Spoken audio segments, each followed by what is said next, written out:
by bread alone. Yeah, this word got food in it. Stepping on the devil dome, you should see the bruise in it. Backing out the scripts, told a demon to stand down. Go against the Most High, we gon' see how it pan out. The Father gave me hope, fill me with the ghosts. Now they hate it when I glow.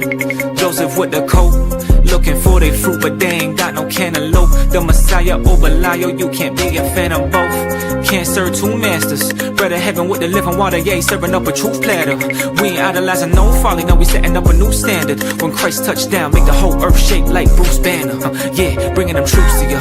End times getting spookier, warfare getting nuclear, mankind getting goofier. They intoxicated with a wine, damn, she done roofied them. I'm checking every word, spirit doctrine like a proofreader. I hate these Nicolatans, hate these graven idols, man, I hate these flipping pagans.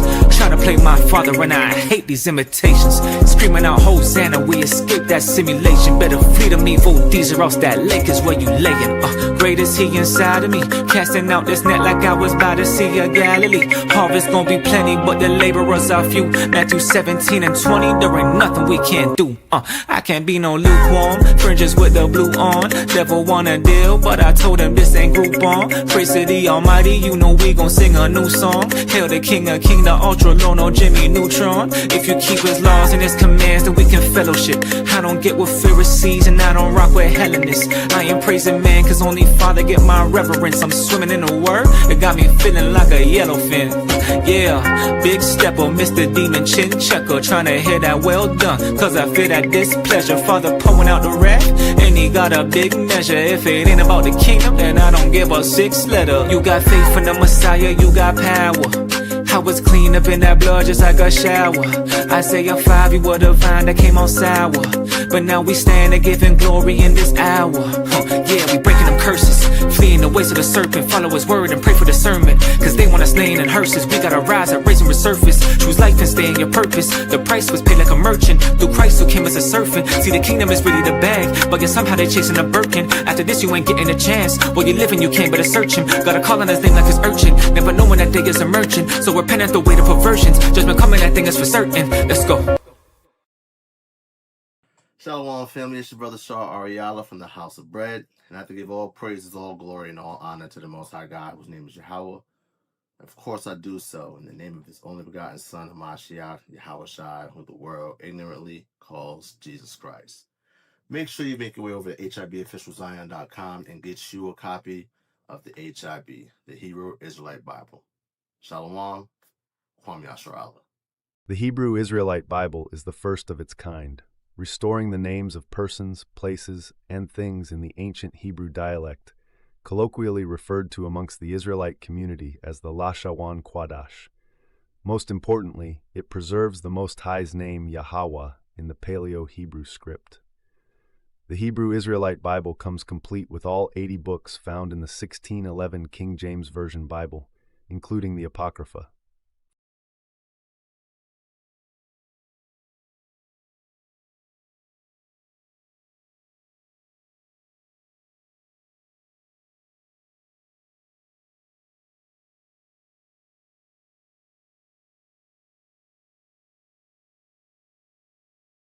Yeah.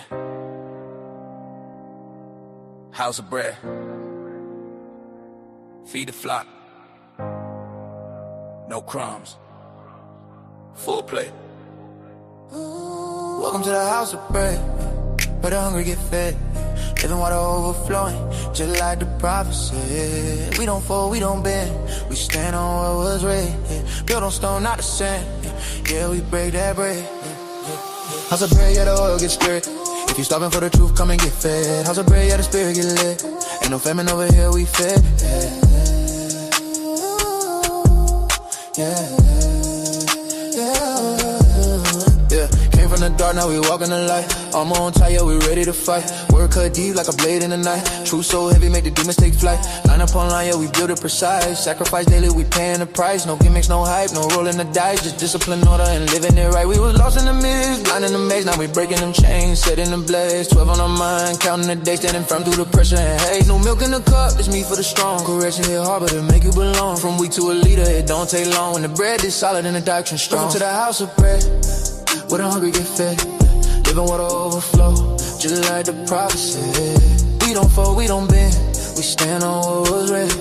Built on stone, not the sand. Yeah, we break that bread. House of bread, yeah, the oil get spread. If you're starving for the truth, come and get fed. House of bread, yeah, the spirit get lit. Ain't no famine over here, we fed.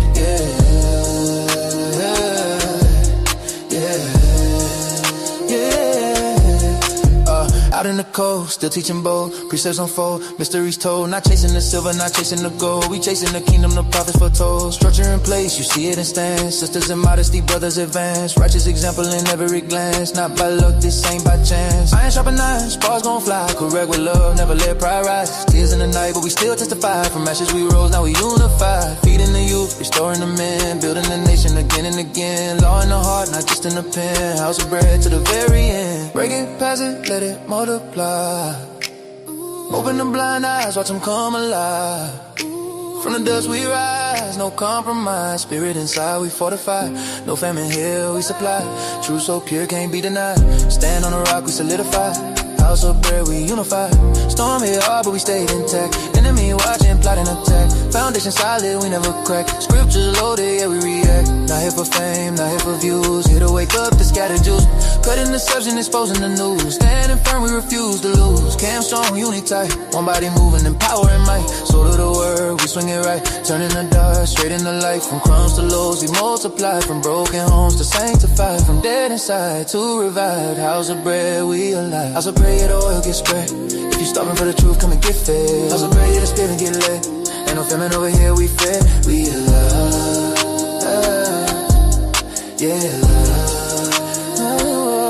welcome to the house of bread, where the hungry get fed. Living water overflow, just like the prophet said. We don't fold, we don't bend, we stand on what was read. Built on stone, not the sand. Yeah, we break that bread. House of bread.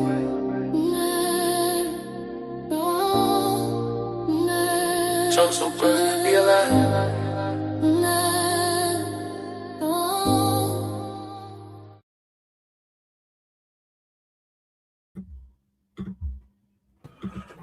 All right, Shalawam, family. First and foremost, I want to give all praises, all glory, and all honor to the Most High God, whose name is YAHAWAH. Of course, we do so in the name of His only begotten Son, Hamashiach, Yahawashi, who the world ignorantly calls Jesus Christ. It's your brother Shar Ariala, joined by Shar Kahan, Kalak Yahawah, and Shar Yasharahla. And we are the house of bread, right, where we come to feed our people with the living bread, the Word of God, right. And our motto is, man shall not live by bread alone, but by every word that proceedeth out of the mouth of God. So, before we dive into the topic, let's, of course, got to get some plugs out the way, right? Give me 1 second. But what a time to be alive, family. What a time to be alive, okay? So if you guys are new to the channel, make sure you subscribe, right? We are simulcasting here on House of Bread on YouTube, as well as Shar Ariala. So if you're not subscribed to either channel, make sure that you subscribe, hit the bell icon so that you get notified whenever we go live or whenever we do any type of lessons or videos, right? So subscribe to us here, House of Bread, here on YouTube. Subscribe to Shar Ariala as well. Make sure you follow us on Instagram at House of Bread with underscores in between each word, right? Additionally, make your way over to Instagram, tap in with us, get your finest Bust Down Tassels from Gedalia Ariala, done by yours truly, and then tap in with the brother Yasharahla at Prestige_Way Designs on Instagram as well. The links are in the description. So if you guys need tassels, right, you need fringes, tap in with either of us and get yourself right. I actually just did a bunch of tassels just now for a couple of brothers and sisters. So tap in with us. We got all types of flavors. You can do them in different lengths, different flavors. That's how we doing it, right? Before we dive in as well, make sure y'all again are tapped in with us on our various different social media platforms. And additionally, if you're not following me on Instagram, right, my handle is at LionOfYahawah. I've been on it with the news, with everything that's going on with this current war that the United States finds itself in with Iran, right, at the behest of the Zionist state of Israel. All right. So we're going to dive into this in just a bit, right? Let's just dive into the scriptures, right? Because we're talking about how what's going on is, of course, lining up with biblical prophecy. Priest, if you can, get me Habakkuk chapter 2 and verse 4, Bible shot. My Yash, if you can, get me Jeremiah 50.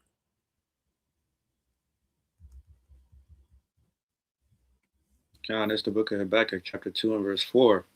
Behold, his soul which is lifted up is not upright in him, but the just shall live by his faith. That's actually not what I wanted. Read the next verse. Verse 5. Yet also because he transgresseth by wine, he is a proud man. Neither keepeth at home. Neither keepeth at home, right? What we're watching going on right now, we saw the United States of America and the state of Israel launch preemptive strikes against the Islamic Republic of Iran, right? Similar story to what we saw in 2000, early 2000s, right? I was 9 years old when 9/11 happened, right? We see what's going on with the Epstein files. It's clear that you know who was behind that, right? And then right after that, Benjamin Netanyahu, the prime minister of the state of Israel, coaxed the United States to go into Iraq because he said that our intelligence is letting us know that the Iraqis have weapons of mass destruction, right? We went to war with Iraq in 2003. We were in Iraq for 20 years, right? Never found weapons of mass destruction, right? For the last 20 plus years, they've been saying, oh, Iran's building a nuclear missile. Iran's building a nuclear missile, and guess what? We have not found that to be the case, right? They know that this is not true, right? So all of this is happening because the small hats, the Israelis, they believe that they are the children of Israel, and they're looking to get the promises of Abraham that were passed to Isaac and passed to Jacob, right? They're Edomites, right, trying to take the blessing that they sold to the Israelites, which are you so-called blacks, Hispanics, and Native Americans. Okay, so what they're looking for is for that blessing. Actually, my Yash, hold what you got. Hold Jeremiah 50 and 24. Get me Genesis 15 and verse, I believe 13 is what I want. Genesis 15:21. 15. River. Yep. 15 and start at verse 18. Come Genesis 15 and verse 18. Verse 18. In the same day, the Lord made the covenant to Abram, saying, unto thy seed have I given this land. From the river of Egypt unto from the the great river of Egypt. So from the Nile River to the what? The great river, the river Euphrates. So from the Nile to the Euphrates is the promised land that the Most High God gave to Abraham, right? He promised to Abraham's descendants, right? Now, when we look at the context of this, right, reading verses 13 to 17, we see that the Most High tells Abraham that his seed's going to be a stranger in a land that's not theirs, all right, the land of Egypt.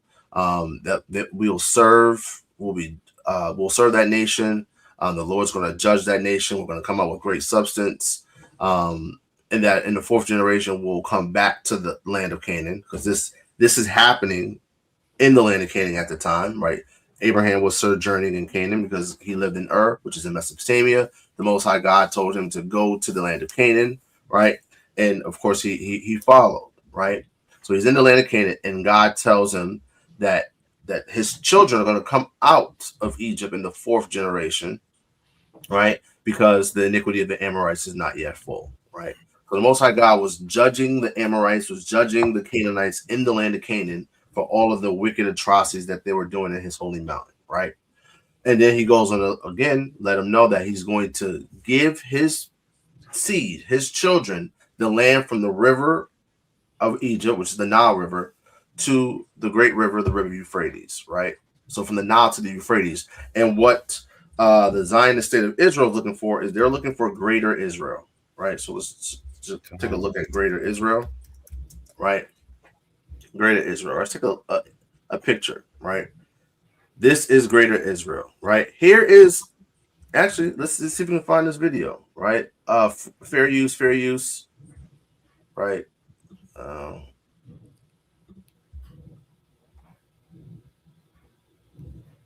Greater Israel. Now, this is what they want, right? They want all of this, right? Now, truly, Libya wouldn't be a part of that because the Nile's over here, right?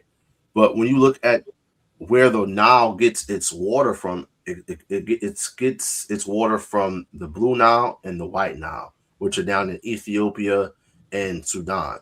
So really, truly, greater Israel is all the land from where the Nile River begins, right, all the way to the Euphrates River, which takes you all the way to Iran and Iraq, right? This area, okay? So let's see if we can find a picture. Is this video? Let's go to another picture just to give you guys a sense, right? So this is greater Israel, right? They're saying that it's this land, this area. Now, when you truly look at biblical prophecy, it would also include all of the land of what's known as the Arabian Peninsula, right? When you look at biblical prophecy. So this was promised to the children of Israel. Now, if you notice, right, we're going to come back to this, right? Israel has attacked all of these people, all of these nations over the last 70 plus years, okay? They've attacked Egypt. They've attacked Saudi Arabia. They've attacked Jordan. They've attacked, of course, the war in Iraq. That's because of them, right? Syria. And now they're talking about coming after Erdogan in Turkey, right? So this is the plan. This is the goal. This is what the Zionists want, right? This is what the small hats, the Amalekites, because they're not the children of Israel. This is what they want, right? And they're going to use America. They're going to continue to pimp the whore, Babylon the Great, to do its bidding because they don't have the capabilities themselves to do so, right? They are a leech on the American system. Go ahead, King. Salaki, I just was seeing Esau, right? Edomite. I want not Dabu, but it was another Edomite I find. I follow on YouTube. He basically covers the news, right, and gives you everything, that you're not going to get from mainstream outlets, right? Yeah, because who owns the mainstream outlets? Exactly, the kikes, right? So you got to chill with that one. You got to chill. Right? You don't have to bleep that out. But look, it's already loud, nigga. You already said it. We can come back. We can come back and edit this later, right? But he said kite. He basically was going into like, right? Yeah, good finesse, priest. He said he was going into how America essentially went in they had to go to Venezuela first, right, to get that oil because essentially they're bidding. Well, they ended the bidding on what they were going to do with the Gaza Strip, right? And they're trying to basically build a world peace organization building, and then a couple soccer fields. Yep. But they needed the oil, right, and to industrialize, and push forward their plans. So America, again, like you said, being used to further Israel's plans. Yep, that's exactly what's going on, right? Because these people believe that they are the children of Israel, right? Now, all of this is for the liberation of God's real people, right? Which are you so-called blacks, Hispanics, and Native Americans here in the Western Hemisphere, right? And of course, you got our people scattered to the four corners of the earth. So you got Israelites in India and Pakistan, right? They're known as the Habshah of the city people, right? You got an island chain off of in the Indian Ocean off the coast of the Horn of Africa, known as the Seychelles Islands. You got our people there, right? We're all over the place, right? When you go into some of the history, the Apostle Thomas, he went to and started a church in the Malabar coast, which is the coast of India, where, of course, you had our people there as well. So, again, our people to the four corners of the earth, right? And the Most High God is going to deliver the children of Israel from the lands of their captivities, right?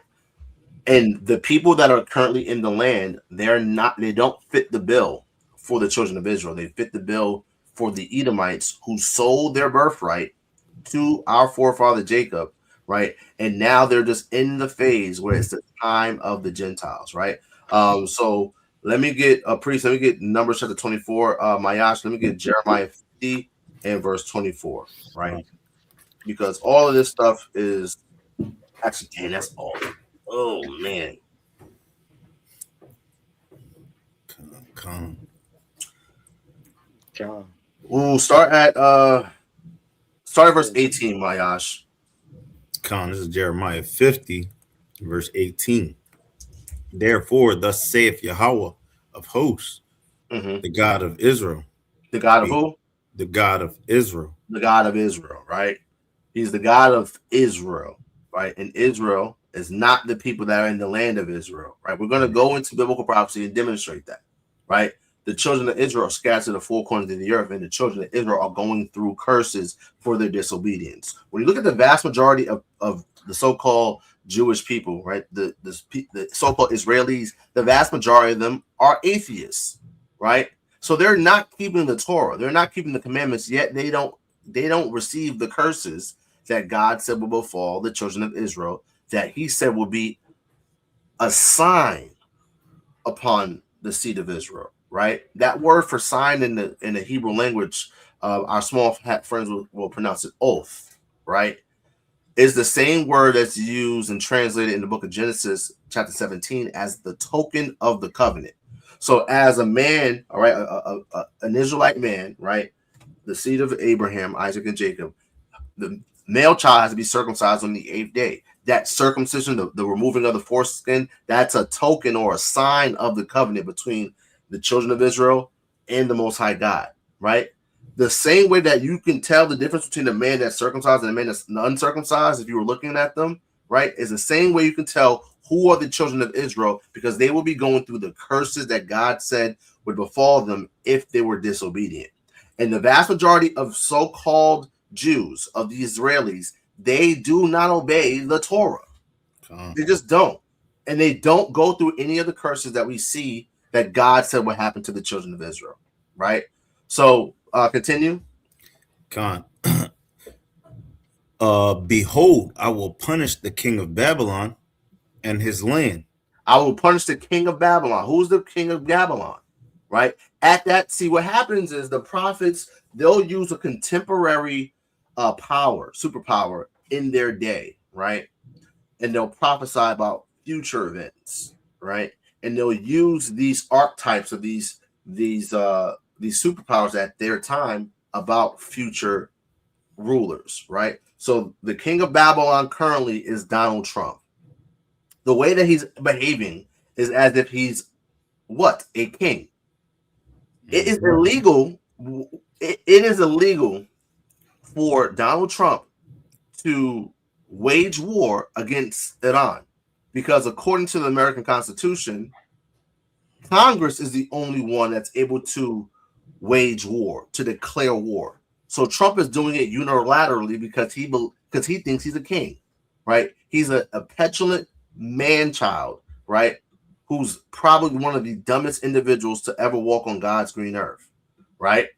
So it says that I will punish the king of Babylon in his land, right? Read on.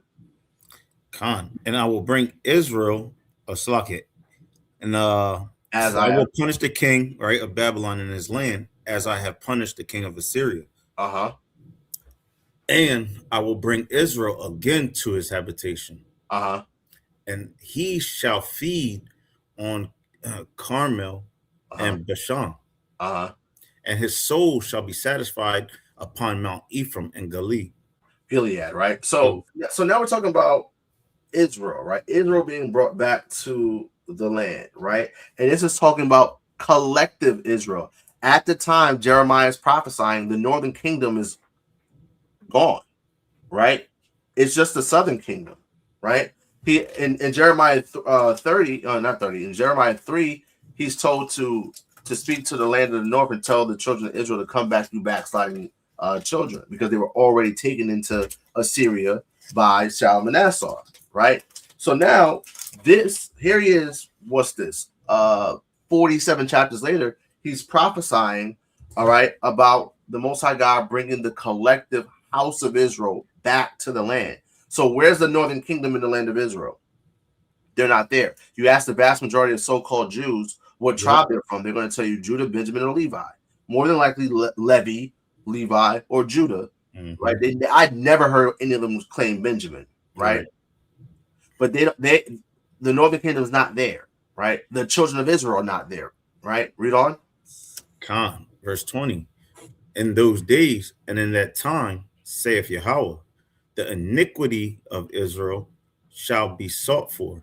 The iniquity of Israel shall be sought for. Read on.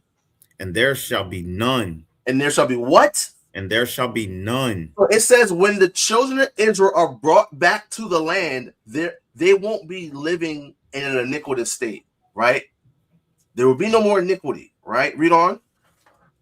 Right, there will be no iniquity, and there shall be none, and the sins of Judah, and they shall be not found. And they should not be found, right? So that means that the Jews would not be sinning. But what's going on in the land of Israel? Nothing but sin, because those people are not the children of Israel, right? Read on. For I will pardon them whom I reserve. And this is why we gotta give all praise, glory, and honor to the Most High God, because guess what? Every single last one of us, right? We're waking up to our identity as the children of Israel, right? We're waking up to the fact that we have to keep God's laws, statutes, commandments, and we've all committed sins worthy of death, right? But the scripture said that the Most High God is going to pardon those that he has reserved, right? These are the sure mercies of David, right? Lord willing, those fall upon us, right? Brothers and sisters that are faithfully and patiently seeking the Most High God, right? Who are not making excuses, right? Who are not playing around, right, in this thing. Who are truly in the truth, not just knowing the truth, but actually walking in the truth, which is the laws of God, right? Read on. Verse 20, verse 21.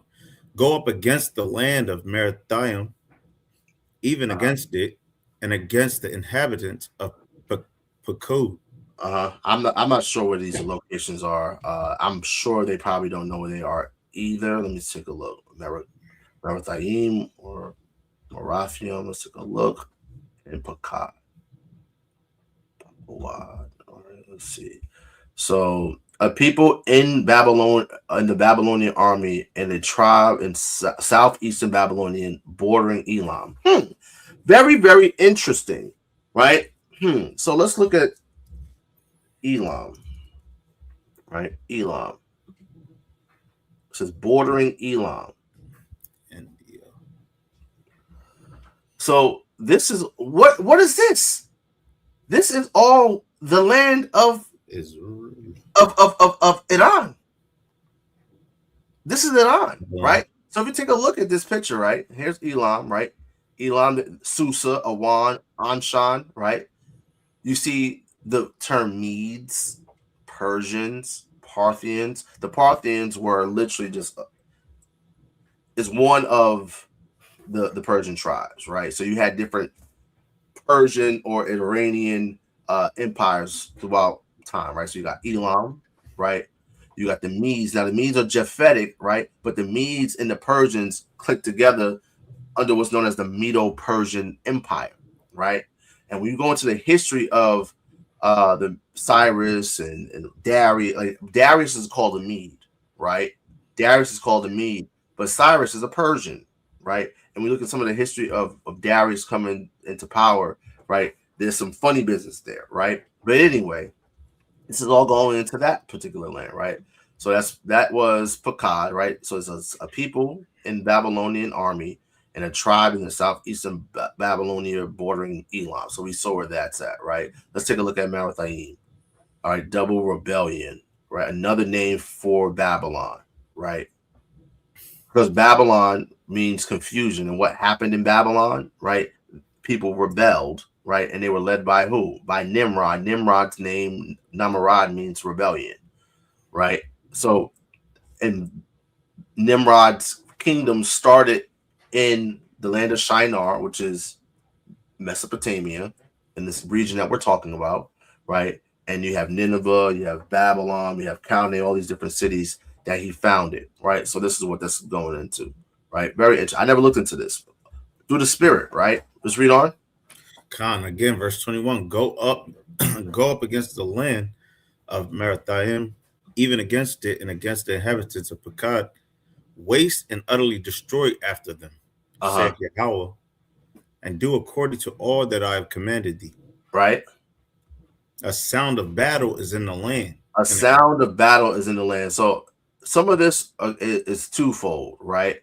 And we see what's going on back then, right? You have Babylon taken, right? You see the Medes, the Persians, they uprise against the Babylonians, but the city of Babylon specifically was taken not by conquest, right? There was no swords drawn, right? But of course, all of that culminated and was led up to by them taking these different territories that Babylon had control over. So it says that a sound of battle is in the land, right? Read on. Khan, a sound of utterly destroy after them, saith Yahawah. Again, verse 22, a sound of battle is in the land and of great destruction. How is the hammer of the whole earth cut asunder? How is the hammer of the whole earth cut asunder, right? Now, the priest read in Habakkuk that these people neither keepeth at home, right? You still got that, priest? I'm not sure if we finished that out, right? Bring that back up. Back at 2 and 5, you're on mute. You're on mute, priest. This is the book of Habakkuk, Salakia. This is the book of Habakkuk, chapter 2 and verse 5. Yet also, because he transgresseth by wine, he is a proud man. Right. Who's more proud than the American Edomite? All right. Who's more proud than them, right? Read on. Got proud boys. Neither keepeth at home, who enlargeth his desire as hell. And he enlargeth his desire as the grave, right? Because niggas die every day, B. So the grave continues to enlarge its territory because niggas die, get put in the dirt, right? It just is what it is. But this individual, they enlarge their desire as hell, right? When we look at who these people are, the Bible calls them the pale horse, and wherever they go, death and destruction comes. Tell me where the American military has not gone and death and destruction has not followed, right? Tell me where the so-called white man has not gone and death and destruction has not followed, right? So he says he enlarges his territory, right? His desire as hell, right? Read on. And is as death and cannot be satisfied. Is as death. Yeah. And cannot be satisfied. The white man is not satisfied with the power that he has. He wants more control, right? And especially the white American, the Edomite. The American Edomite is the most proud people on the planet Earth, right? Read on. And is as death and cannot be satisfied, but gathereth unto him all nations and heapeth unto him all people. Heapeth unto him all people, right? So he neither keepeth at home, he gathers sense of all people, right? America's known as a great melting pot, right? All people, right? Read on. Verse 6. Shall not all these take up a parable against him, and a taunting proverb against him, and say, woe to him that increaseth that which is not his. Destruction to him that increaseth that which is not his. They went into Venezuela and stole their resources, right? They've gone into Haiti and stole resources, right?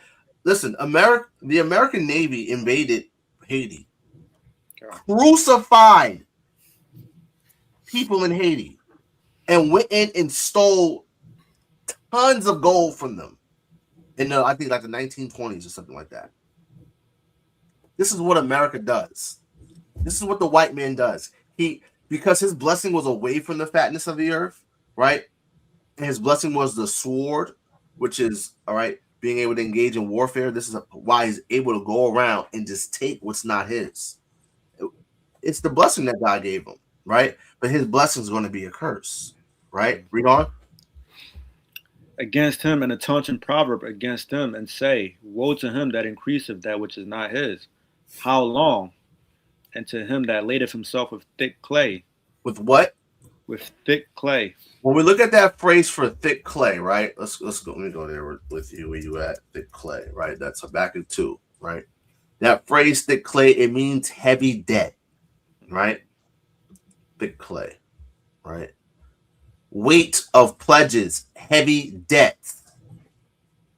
Something pledged, i.e., pawned goods, right? So America, what is the U.S. deficit?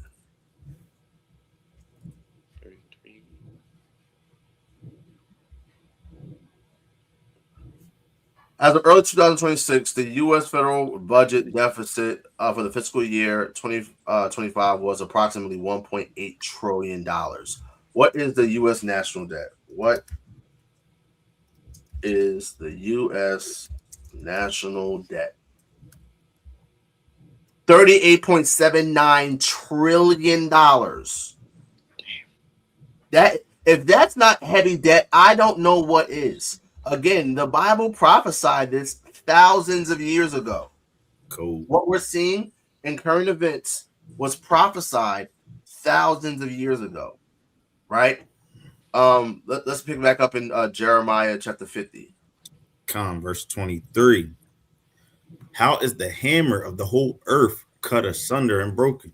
How has Babylon become a desolation among the nations? So America, Babylon the Great, is going to be made a desolation among the nations, right? This place is going to be destroyed, right? And we're going to see what's getting them destroyed. It's the heavy debt, right? What we see going on with this war, because their blessing is the sword. All they know how to do is just take, right? Until niggas has had enough, right? And punch them right back in the face. Right now, the Western propaganda machine is saying that we've only had about 6 soldiers die, but it's over 500 soldiers that dead. Yeah. U.S. soldiers dead because our government is bought and owned by the Zionist state of Israel. Owned by them. They have them by the balls. Netanyahu, all right, in the Israeli government, they are the pimps. In Babylon, America is the whore, the prostitute, right? America is the bottom bitch, right? And I just saw reports that now France is moving its what's the word I'm looking for? Its navy into the Mediterranean Sea. They're entering into the war, right? Because what's going on is we're about to see the global economy destroyed because of this war. Mm-hmm. But who's going to be making billions, if not trillions of dollars? Lockheed Martin, right? Raytheon, right? Whatever other weapons manufacturer, right? The oil industry, right? All the billionaires, right? The top 1% of the 1%, Elon, all these niggas are going to make billions of dollars, right? Meanwhile, the American people are going to be starving, right? Going to be hurting. It's only going to get worse, right? But you silly people thought that voting for Donald Trump was going to somehow save you, somehow make America great again. But here's the thing about it. It didn't matter if Kamala was in office or Trump was elected, right? And obviously Trump got elected. It doesn't matter. It didn't matter. At the end of the day, the will of the Most High God is always going to prevail, right? The word that proceeded out of the Most High God's mouth will not return unto him void. So all of this destruction, this trap that the Most High God has America in, He already laid this trap thousands of years ago, right? Isaiah 46:10, that he declares the ends from the beginning. The Most High God declared the end of America from the beginning, right? Read on. Verse 24. I have laid a snare for thee. I have laid a what? A snare for thee. The word snare simply means trap. The Most High God has laid a trap for America, right? And here's the thing, these people, right, Trump and Netanyahu, these people are so proud, right, and just so emboldened that they thought that they were just going to go in there, you know what I mean, get the Ayatollah Khomeini out of there, which they did. He's dead, right? And now they're going to get their regime change, and now they're going to be able to weaken Iran, right? And Israel's going to be able to go in there and just take over, right? They already weakened Syria. They got what's the nigga name? Bashar out of here. Bashar's in fucking Russia right now. They put in I think an Al Qaeda terrorist, Jelani. They put him in, right? And then they attack Syria again. They're going to war. They're attacking Lebanon, right? They're simply just trying to see greater Israel. The problem is they're not Israel, so they're not going to see greater Israel. We are the Israelites, and we're going to see greater Israel when the Most High God delivers us from the lands of our captivities, right, and brings our big brother, our King, Yahawashi back, right? He's going to put belt to ass, right? Straight BTA on all the nations, right? For what they have done to us, right? All of the rape, robbery, murder that has been committed against the children of Israel, the true children of Israel, pales in comparison to what's going on in Gaza right now. Pales in comparison to what's going on, right, in Iran right now, right? The Most High God is moving these chess pieces on this board, right? And he's playing 4-dimensional chess, right? When a white man, he's only playing 3-dimensional chess. Your arms are too short to box with God. So it says that the Most High is going to, he laid a snare or a trap for Babylon, right? Read on. And thou art also taken, O Babylon, and thou wast not aware. Thou art found and also caught, because thou hast striven against Yahawah. Thou hast striven against the Lord, right? Striven against Yahawah. Now, let's get what's that? Zephaniah, Zechariah 2. I'll get it real quick, right? Watch this. Zechariah 2 in verse 7 says, "Deliver thyself, O Zion, that dwellest with the daughter of Babylon," right? So-called Black Spanish Native Americans, right? We're the children of Israel. We live in Babylon the Great, right? We're dwelling with the daughter of Babylon, which are the Edomites, white people, who, again, we all have this in common. They have oppressed us, right? They have raped, robbed, and murdered us. They stole the land from the natives. They brought our black asses over here, right? And they stole the vast majority of this land from Mexicans, right? And they've been oppressing us wholly, right? So we're dwelling with the daughter of Babylon. Verse 8, it says, "For thus saith the Lord of hosts, after the glory hath he sent me unto the nations, which spoiled you." Who's more spoiled than Native Americans? Who's more spoiled than black people? Who's more spoiled than Latinos? So-called, right? "For he that touches you toucheth the apple of his eye." That's how they strove with the Most High God. That's how. So because they touched us, is as if they touched the Most High God, because we are his people, right? And this is why he's laid a trap for Babylon. This is why he is literally bringing this place into utter chaos. It's only going to get worse, family. So all my brothers and sisters in the truth, right? It's time to buckle up, right? It's time to prepare yourself spiritually, mentally, physically for what's getting ready to come, right? But most important, spiritually, because the angel of the Lord encampeth around about them that fear him.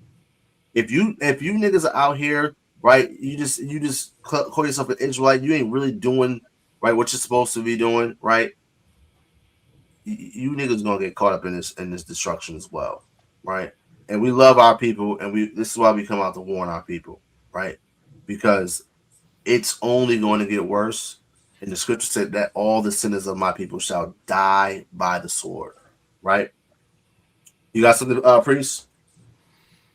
I'm just thinking like in the movie, when you're watching the movie, this is the part where like the rising action happens, basically where you find a problem and it's about to get solved, but you're at the part where you don't know you're going to solve it or not. And you got to find it within yourself. This is where we as a nation are as a whole. Like you got the enemy clear our outline. Like we don't know how clear we can make it. Like the Zionists are the people behind the scenes controlling everything.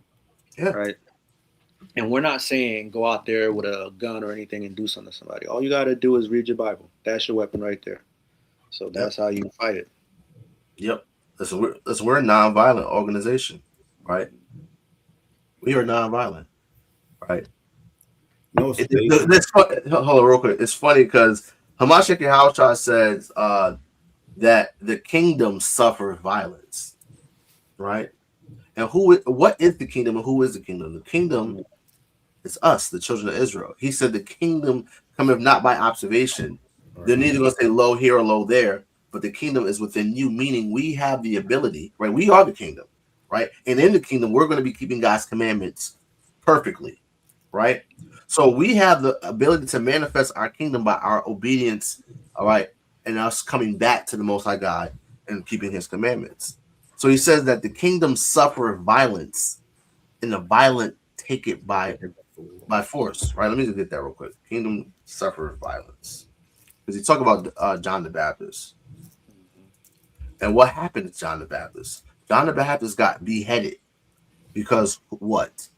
A white man, an Edomite, right? Philip, I believe it was Agrippa, right? Philip wanted his brother's wife. And John was like, no, you can, nigga, what? You cannot have your brother's wife, right? So his brother's wife orchestrated for him to get killed, right? Oh, man.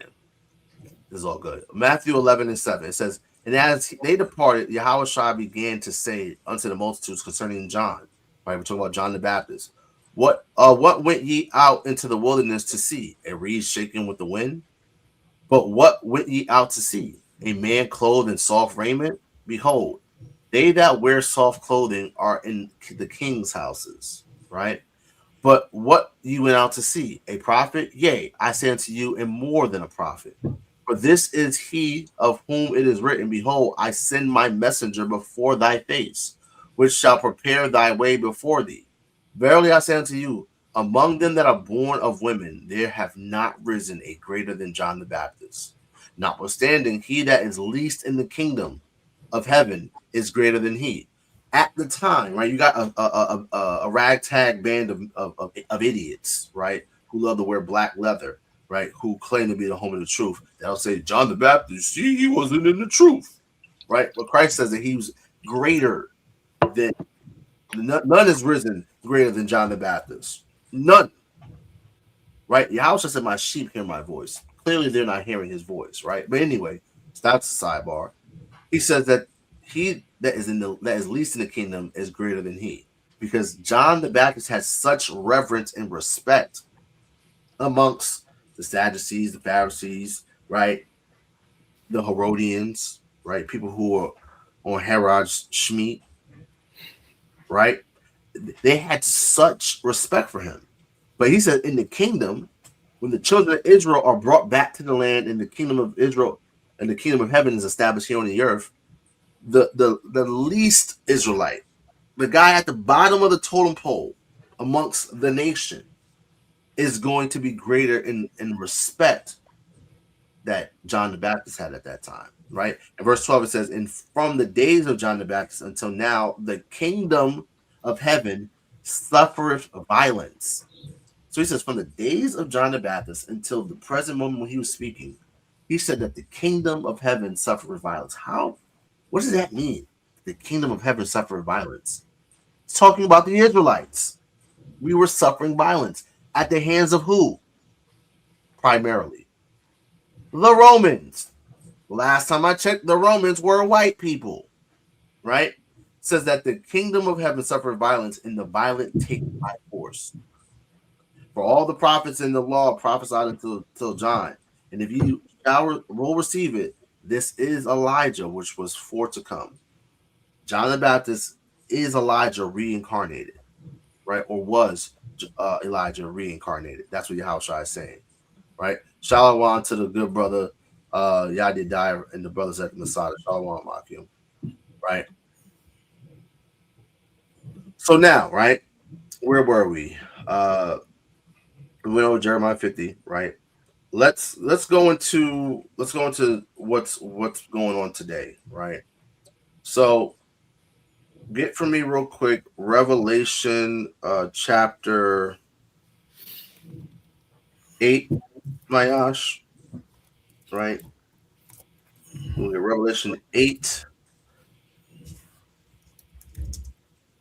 and I think I want to start a little further up.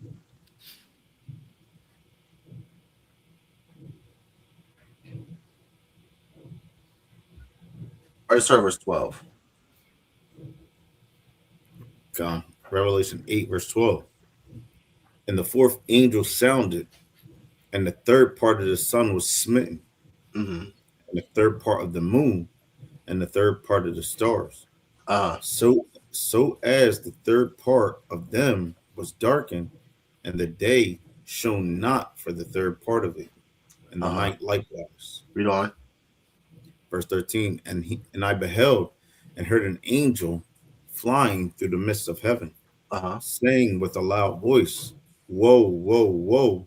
Woe, woe, woe. Said woe 3 times. Read on.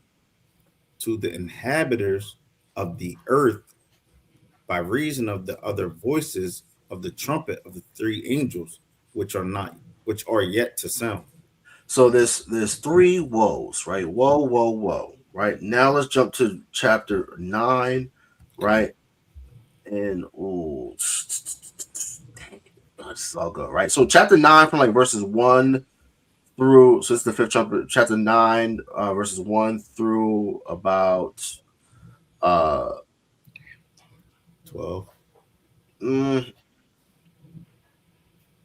Like 7. Like this is talking about World War I, right? So like if you look at verse 7, it says, "And the shapes of the locusts were like unto horses prepared unto battle," right? So it's talking about these planes, right, that were being used during World War I, right? This is the first time aircraft is being used in warfare, right? Verse 8 says, "And they had hair as the hair of a woman, and the teeth were as the teeth of lions," right? So this is going into in World War I, you had what's it? Not Prussia, World War I. Let's see what the belligerents were. So we're talking about what's that nigga's name? I'm missing his name. So you had Austria-Hungary, right? This was one of the Central Powers, right? So you had the Allied powers versus the Central Powers, right? So Austria-Hungary, right? Who was ruling at the time? You had what was the nigga? I forget his exact name, right? But if you take a look at their helmets, right? Austria-Hungary World War I helmet, right?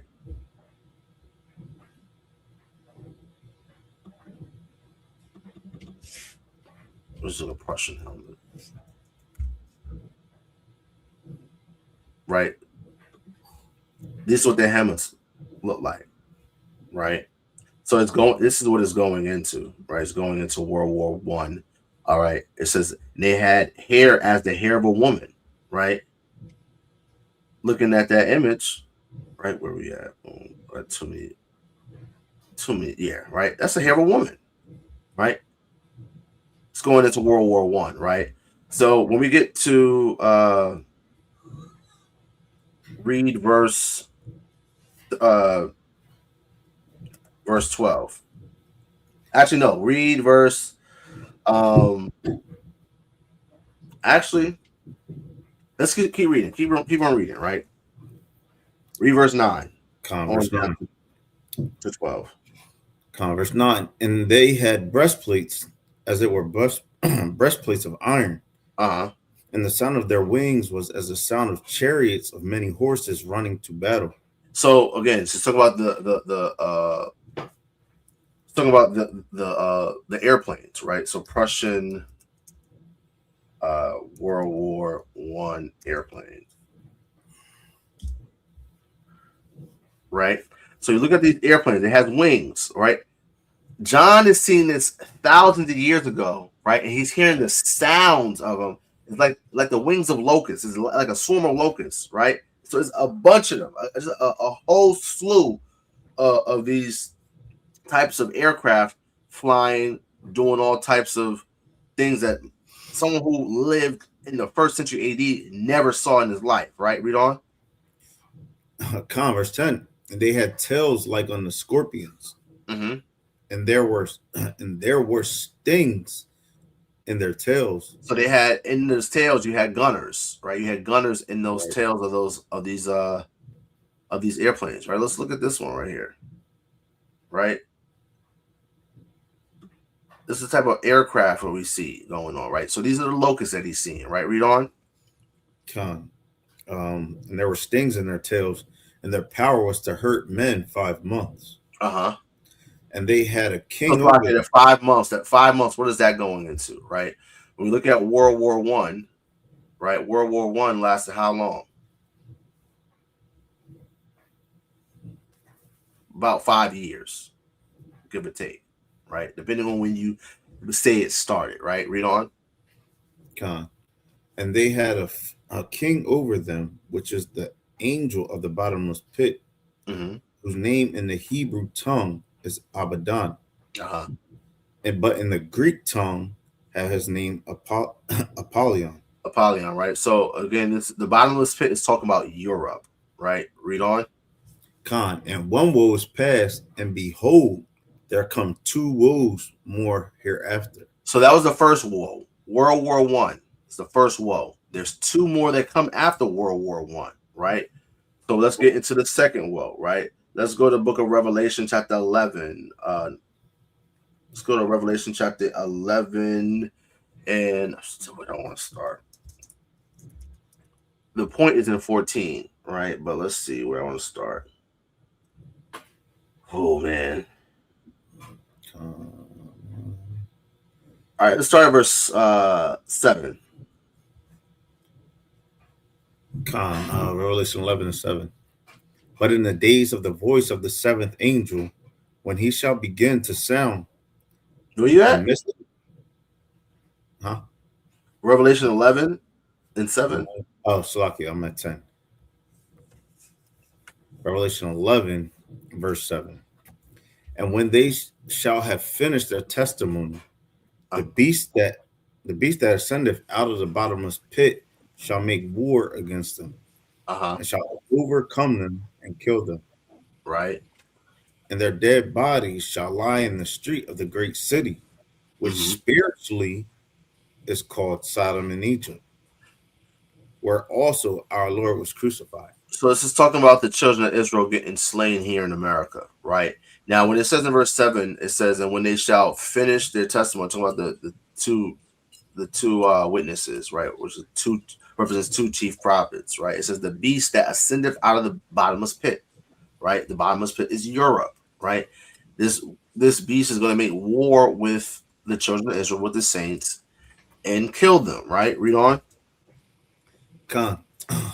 Verse 9, and they of the people and kindreds and tongues and nations shall see their dead bodies 3 days and a half, and shall not suffer their dead bodies, to be put in graves. So this is going to how when we were here in America, right? This is from 1619 to about 1969, right? 3.5 days, right? This represents 350 years, right? A day represents 100 years in this situation, right? And then a half of a day will be, of course, a half of 100, right?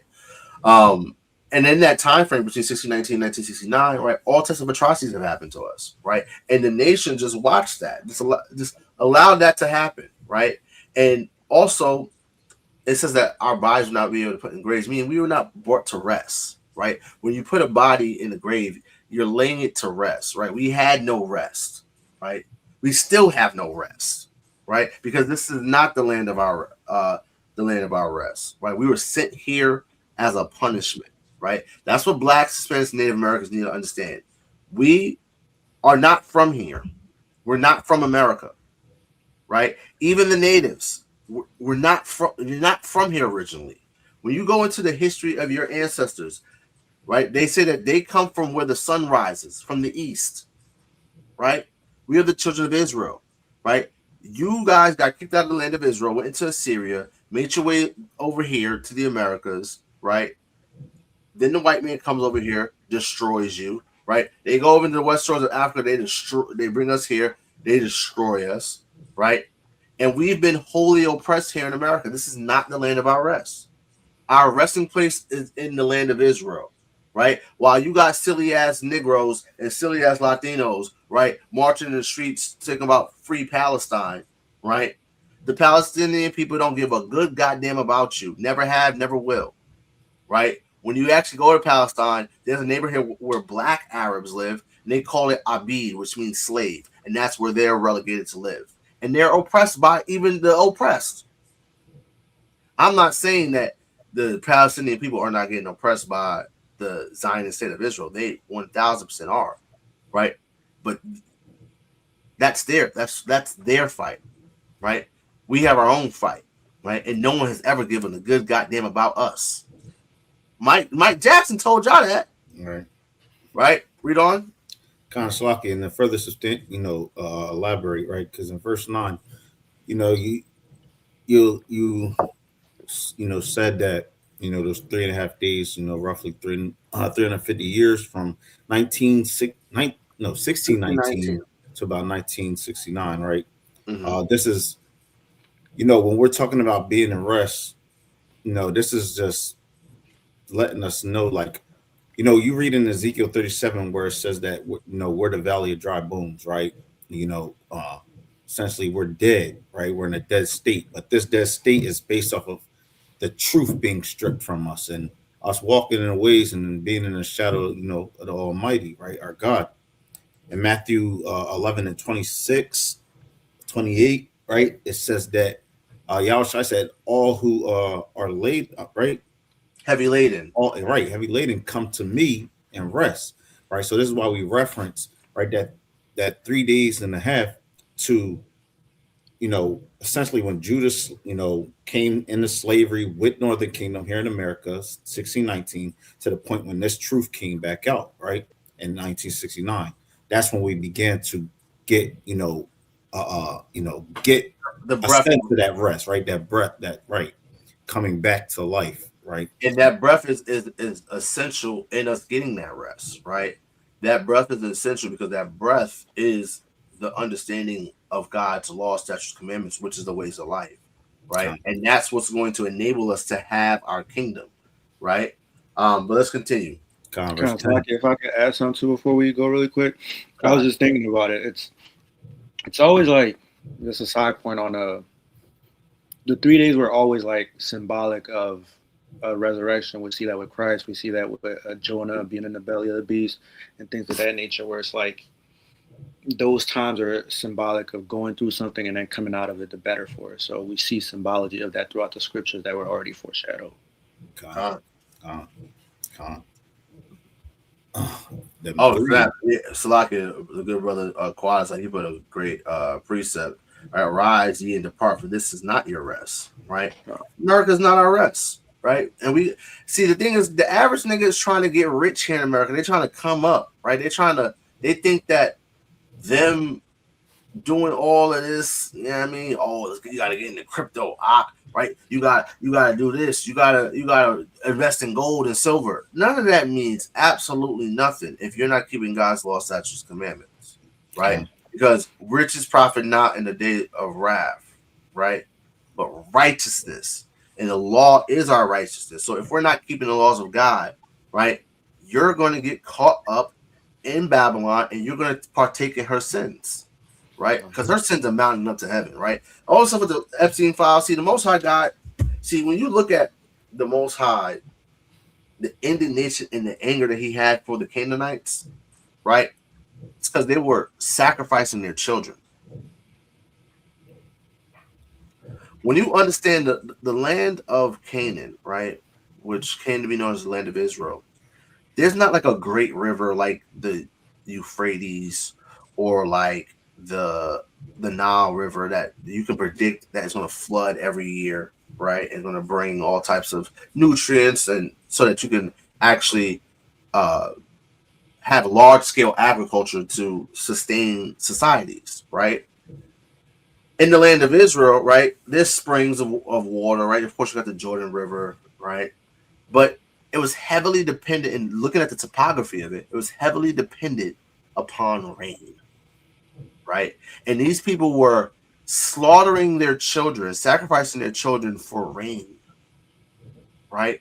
And the Most High God hates that. And because he hates that so much, this is why he brought destruction upon them, right? That's why when we look at Genesis 15, it says that the iniquity of the Amorites is not yet full, right? When it got full, that's when we came into the land, right? And we start putting belt to ass. But of course, we ourselves didn't live up to our mantle, and we weren't keeping all the commandments, right? And we didn't I gotta choose my words carefully. We did not listen to the Most High God's commandment in Deuteronomy chapter 7, verses 1 through 3. Right? We didn't do that, right?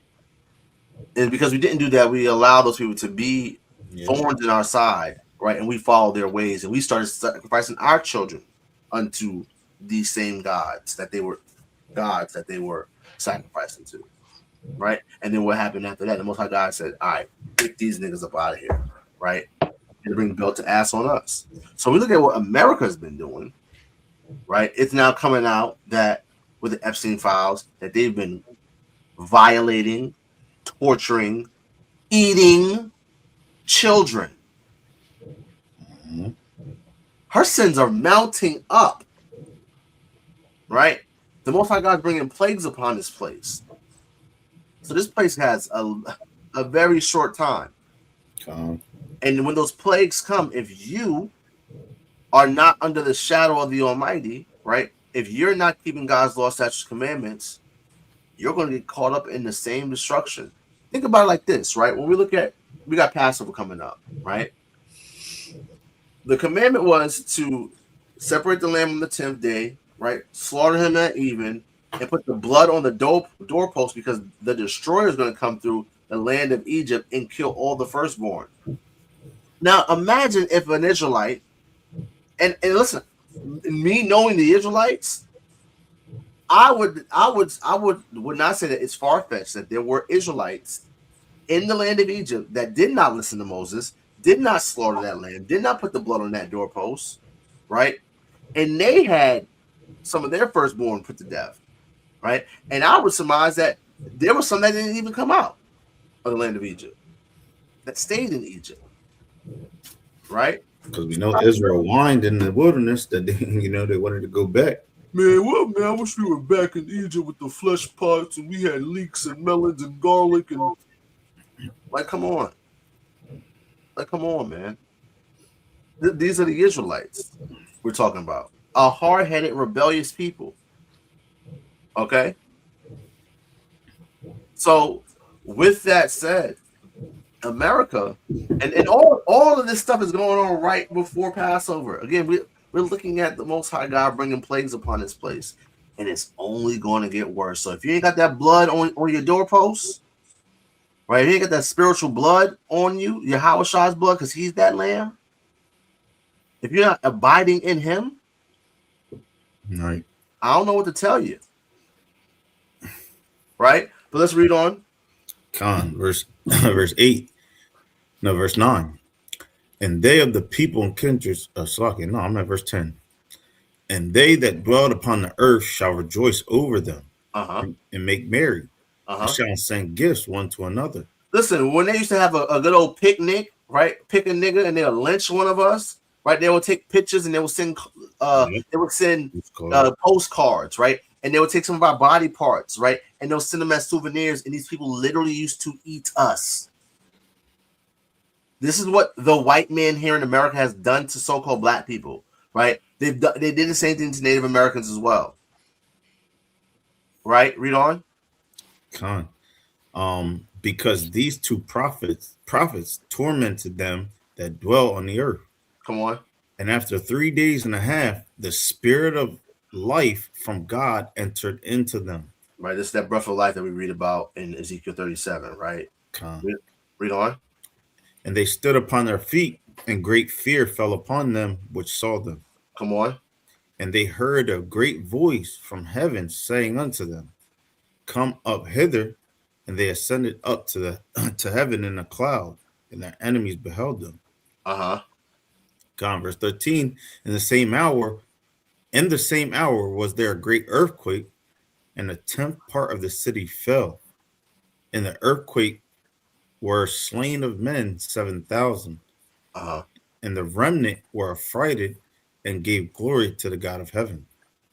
The second woe was past, and behold, the third woe cometh quickly. So when we look at this, in all actuality, right, what we're seeing right now, honestly, World War III hasn't even really started. The third woe has not even really started. This is just the beginning. It's going to be worse, right?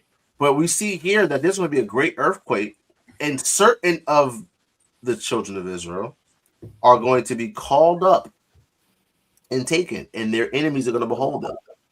And then there's going to be a great earthquake, and then World War III. So, is this really World War III?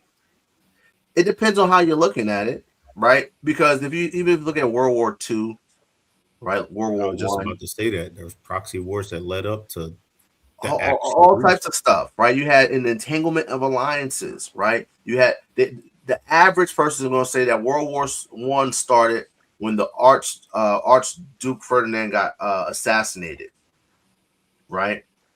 He got assassinated, and because you had this entanglement of alliances, then you the war cracks off, right?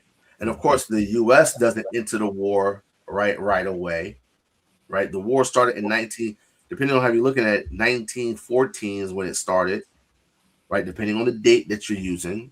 America don't get into it until 1917. But at the end of the day, when world wars happen, the global supply chain gets disrupted, right? And it wasn't as bad as it was back in the early 1900s with World War I, or in the 1930s and 40s with World War II, right? Yeah, Americans came out of the Great Depression, right? And the wartime economy is what got America out of the Great Depression. So it was bad. But like when we look at this current global economy that we have, how interconnected it is, and we look and see that America and Israel making the decision to bomb Iran, assassinate their leader, their supreme leader. They're out here on the news saying that, oh, the Iranians are shouting for joy here in the streets of Tehran. In all actuality, they're mad that you assassinated their leader. Now you have expatriates, people who fled, right? Because they were treasonous bastards to the Iranian people. Let me tell you something, right? We read in the scriptures, when David died, I believe it was Adonijah, one of David's sons, right? David, the fourth son, Adonijah, right? Adoniah. When we jump down into what's the face? Solomon coming to power, right? Adonijah trying to take the throne, but it was already promised for Solomon to have the throne, right? So let me see. Right. First Kings 2, right? Actually, oh, damn, this is good, right? Right. So First Kings 1:50 says, and Adonijah feared because of Solomon, and arose and went and caught hold of the horns of the altar. And it was told Solomon, saying, behold, Adonijah feared King Solomon, for lo, he have caught hold of the horns of the altar, saying, let King Solomon swear unto me today that he will not slay his servant with the sword, right? So this is his brother, and he tried to take the throne, right? And we read further up in 1 John, not First John, First Kings 1, right? They tried to take the throne for Adonijah, and Solomon was like, yeah, nah, right? And he got done up, right? So anyone who fled from Iran, right, due to persecution, political persecution, or what have you, if you're trying to take down the government, right, that's called treason. If someone tried to take down, literally had a plot to take down the American government, that they will get charged with treason and they will get put to death. That just is what it is, right? But anyway, America and Israel's decision, really Israel's decision, because America doesn't make their own decisions, right? Israel's decision to have America go in and help them attack Iran, right, has now started a regional conflict. We got, before this all happened, we have Pakistan and Afghanistan, right? They're at war, right? The Taliban versus Pakistan, right? You got Iraq. Whoever's in Iraq right now, they're destroying American bases, right? This is not good, right? And what did Iran say that they're going to do? And what have they done? They've closed the Strait of Hormuz, right? Let's take a look at something real quick, right? How much money worth of global trade flows through the Strait of Hormuz? Approximately 20 million barrels of oil and over 20% of global liquefied natural gas flow through the Strait of Hormuz daily, representing roughly 500 billion to over 600 billion in annual energy trade. This critical choke point accounts for about 20% of global petroleum consumption and 25 to 30% of global seaborne oil trade. Now, we live in a world where oil controls everything, right? It's the gold. Right. When we look at what we brought out in Jeremiah 50, right, it says that they strove with the Most High God. Look what America did with Venezuela. Look what they're doing to Cuba right now. Trump said that if anyone sends Cuba oil, right, then he's gonna put crazy sanctions on them, right? And guess what? No one's said, you know what? Screw them. Let's send them some oil, right? Mexico tried to. Mexico was doing it. And what happens? The CIA, right? They assassinate El Mencho, right? And cause all this turmoil, right? In Mexico with the cartels. And who trains the cartels? And where do they get their weapons from? From America and Israel. You see how these schmucks have their hand in everything? Right? Guys, without oil, you have no electricity. Without electricity, you have no refrigeration. Right? Without oil, you cannot move product. You cannot move food. The whole world runs on oil, right? And put a 1 in the chat if you watch the show Landman on Paramount Plus, right? Billy Bob Thornton. Yeah, That's so fire. That's right? Fire. You gotta watch that. It's a funny ass. I ain't gonna lie, Billy Bob Thornton. That's a funny white boy, right? Hold on.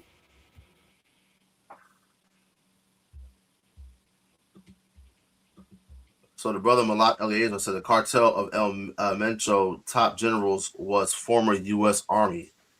That's crazy, right? And they get trained. They get trained by the U.S. and by Mossad, and they captured him. Right? Not captured. They killed him. With the help of U.S. intelligence. Every time the white man, the American white man, tries to give you help, just know for a surety that you're not getting any help. Okay?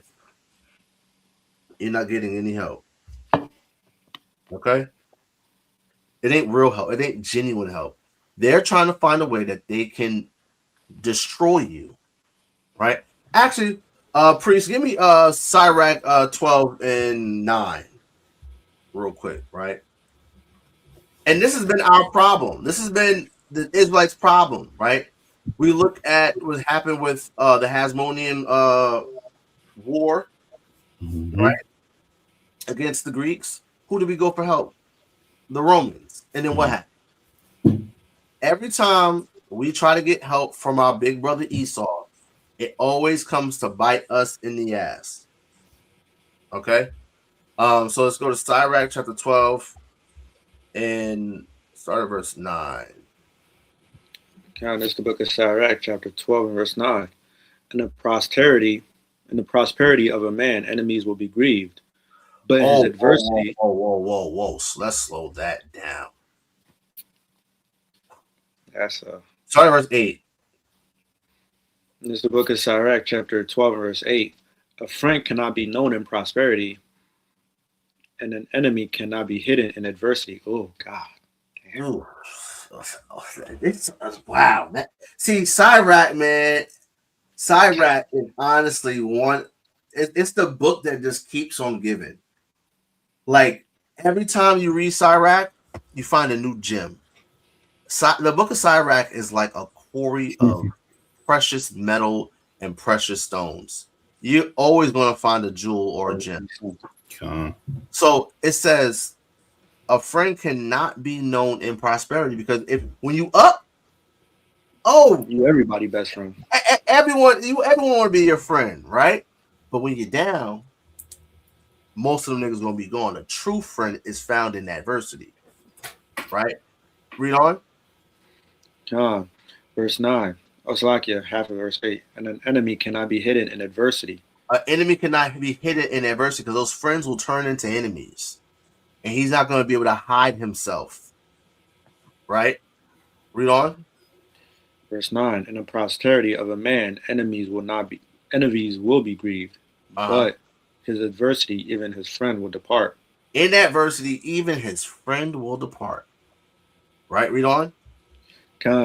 Verse 10. Never trust thine enemy, for like his iron rusteth, so is his wickedness.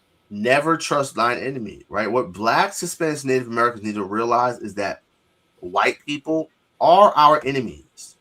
They have shown, listen, there's a saying, when people show you who they are, believe them. Mm-hmm. And I know niggas like to say, well, there's not all of them, they're all not that. Listen, see, they got you already. Because the so-called white, the Edomite is they have a hive mind, right? Yep. They're like I don't know. The Demogorgons off of yeah, like it don't matter how cute and fluffy, right? It don't matter, Jake. It don't matter if that white girl got a fat butt. It don't matter. It don't matter if she got a fat butt, right? It don't matter if she fill her lips and look like a black woman and act like it don't matter, right? Don't trust her. Because right now, you live in a society where she has the upper hand at all times. At all times. Right? So it says, never trust thine enemy. Read on. Never trust thine enemy. Slakia. Though he humble himself and go crouching, yet take good heed, and beware of him. Beware of him. And thou shalt be unto him as if thou hast wiped the looking glass, and thou shalt know that his rust has not been altogether wiped away. So when you liken wickedness to rust, right? Right? When you look at him, when you really see him put him under the microscope, you're gonna see that it's still rust on him, right? Yep. And he still has that wickedness on him, right? And how much so for the border of wickedness? The Edomites are the border of wickedness. This, guys, all I have to say is one word: Epstein. That right there is the epitome of Malachi chapter 1, verses 3-4. Yep. The border of wickedness. It's the epitome of Job 9:24. The earth has been given into the hand of the wicked. It's the epitome of it. Right? So we have to learn to stop I don't trust a single white person, right? And just so everyone's clear, right? Because we get a lot of slack. Oh, Hebrews, like, they just hate, they hate, right? Do I hate white people? Yes. Does that look like me being a dickhead every single day? No. Right? If I see a white person, right, I'm walking into an establishment, they're behind me, I hold the door for them because it's just common courtesy, right? Because I have home training. That does not mean, right? Just because I don't hate them does not mean that I have to be a dickhead to them every day, right? And I feel like Christians sensationalize that because we say, yeah, we hate the white man, right? But what do you look at what they've done to us? Look what they continue to do, right? And though some of them say that they're allies, right, and they're speaking out against what their white counterparts and brethren do and have done, don't let that fool you, because they're not going to give up their privilege vis-a-vis your oppression. They just will not. There's a line they won't go to. There's a line. Yeah, they'll talk about, oh, I stand for you, I'm with you, but when it comes time to actually put forth the actions to show that, they won't. But our people have like a shallow understanding of what hate is, like the brother was saying. You think hate is, oh, I gotta cuss you out, I gotta beat you up, but white people hate your guts, but they still hire you to do the work that they don't want to do. They hate you. Like, don't get it mistaken. They hate you, but they still brought you over from the west coast of Africa to build their empire. Hate doesn't change the fact that I can still use you for whatever you got. We have to get that shallow understanding of hate out of our mind, man. Listen, one thing we know, right? They're still the minds of the people who made the laws and was cool with everything that happened to us less than 100 years ago, right? This is still the same mind, right? And whatever they'll be driven to by, the norms of their people, that's what it is for them. That's just at the end of the day, the same way, right? And Edomite went into it, right? The same way PTSD and all the trauma is passed down by DNA. The stuff that we went through in slavery, we still suffer these things, right? From a biological standpoint, right? So we're talking about the same minds of the people that did that, right? Their offspring is here.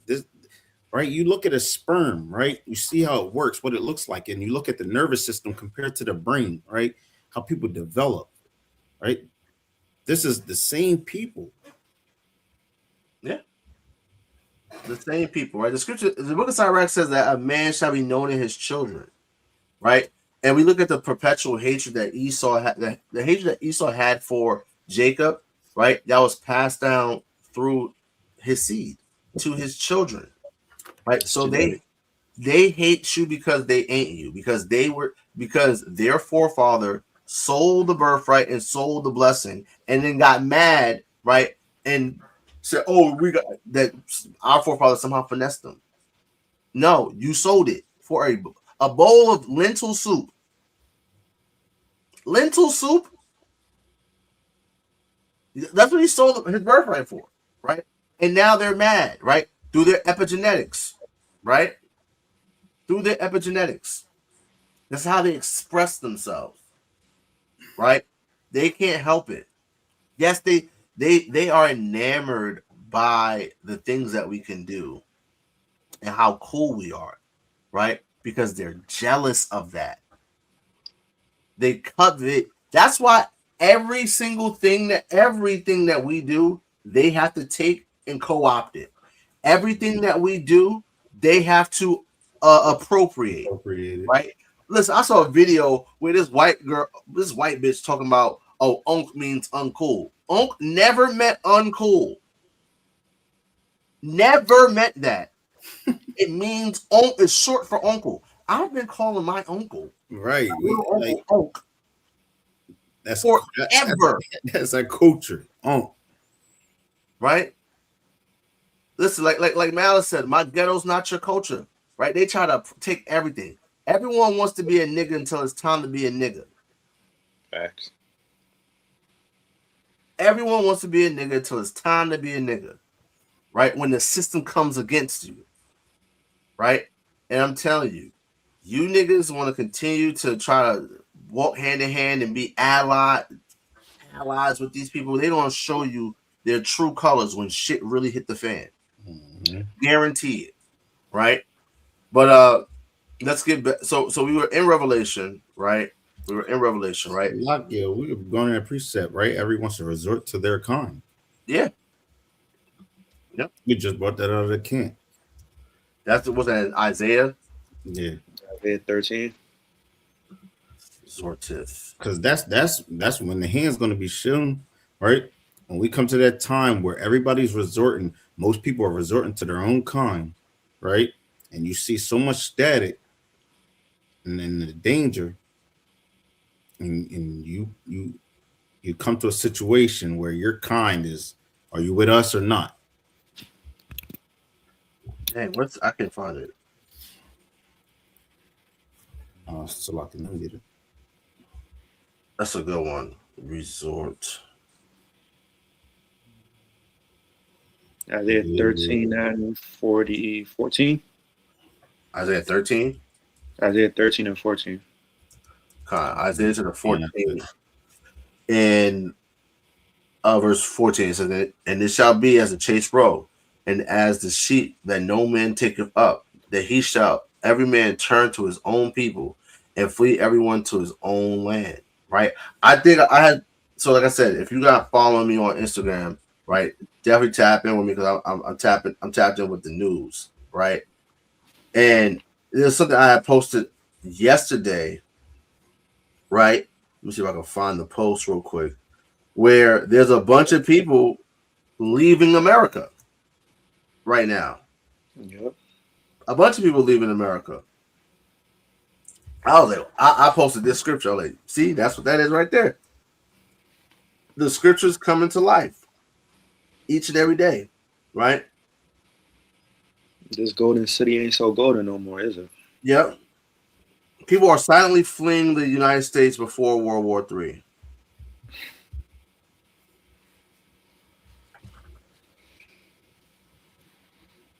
Let me see real quick. Let me see if I can find this real quick. And that should be a news flash to a lot of our people, man. We go into that every week. A lot of people, they got somewhere to run back to. Yeah. But where you niggas got to go? Nowhere. You know what's so hypocritical about it? You know, once this war starts, right, I guarantee you it's going to be black people who they're trying to deport. It's going to be Mexicans who they're trying to deport that they'll want to fight their war for them. That's the hypocrisy of this place, man. Of course. Of course. See, they really just want black and brown bodies. That's all they want, right? So now, right, we talked about earlier how the people who are in the land of Israel, how they're not the children of Israel, right? And how what we're seeing right now, right? We're seeing we're not just seeing people flee America. We're seeing Israelis fleeing Israel, right? Jeremiah 30:7 says that, in verse 10 says that the Lord's going to bring the children of Israel back to the land, and none shall make them afraid. So why are there people in the land of Israel, Israelis, so-called, fleeing and afraid? Oh, you afraid of little Iran? You afraid of a little? You afraid of some missiles? You afraid of some bombs? Now we're up the Why? Why? Yeah, you guys got the Iron Dome, right? You guys are God's chosen people. God should be protecting you guys, right? But that's the thing, they're not, right? So let's go to Ezekiel chapter 36. Come on. Got it. You want me to get it? Anyone can get it. I don't know. Come on. You got it? Or you want me to get it? I got it. Okay. Ezekiel 36, where you want to start? At the top. Okay. This is Ezekiel 36 from the top. Also, thou son of man, prophesy unto the mountains of Israel, and say, ye mountains of Israel, hear the word of Yahawah. Thus saith the Lord God, because the enemy have said against you, Aha, even the ancient high places are ours in possession. So the enemies, there are enemies, not the children of Israel, the enemies that have taken the possession of the land of Israel. Okay, even the ancient high places, right? Because God's telling Ezekiel to set his face against or prophesy to the mountains of Israel, right? Israel is a land that has mountains, hills. There's a desert in the south, right? You got the coastal plains, right? It has a very diverse topography, right? But God's telling the prophet Ezekiel to prophesy to essentially the land of Israel, right? And he's saying that the enemies have it in their possession, right? Who the world calls Jesus Christ. In Luke chapter 21, verse 24, says that they, the Jews, the real Israelites, will fall and die by the edge of the sword, and they will be led away captive into all nations.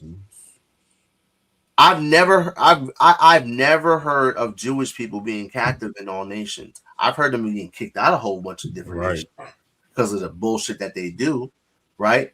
And then it goes on to say that Jerusalem would be trodden down of the Gentiles until the time of the Gentiles be fulfilled.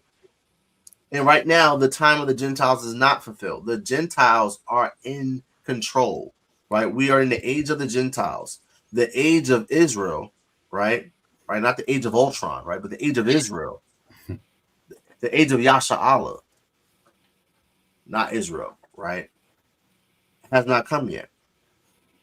Read on. Even to that point, right? Like you said, they've been kicked out everywhere they go, right? They, you know, a lot of the proud Edomites, you know, when we talk about the things that have done to us, you know, and you think about it, we're still today in our captor's hand, right? And the things they've done to us, you know, they'll when we cry about our people, complain about it to them. Why we do it, I don't know.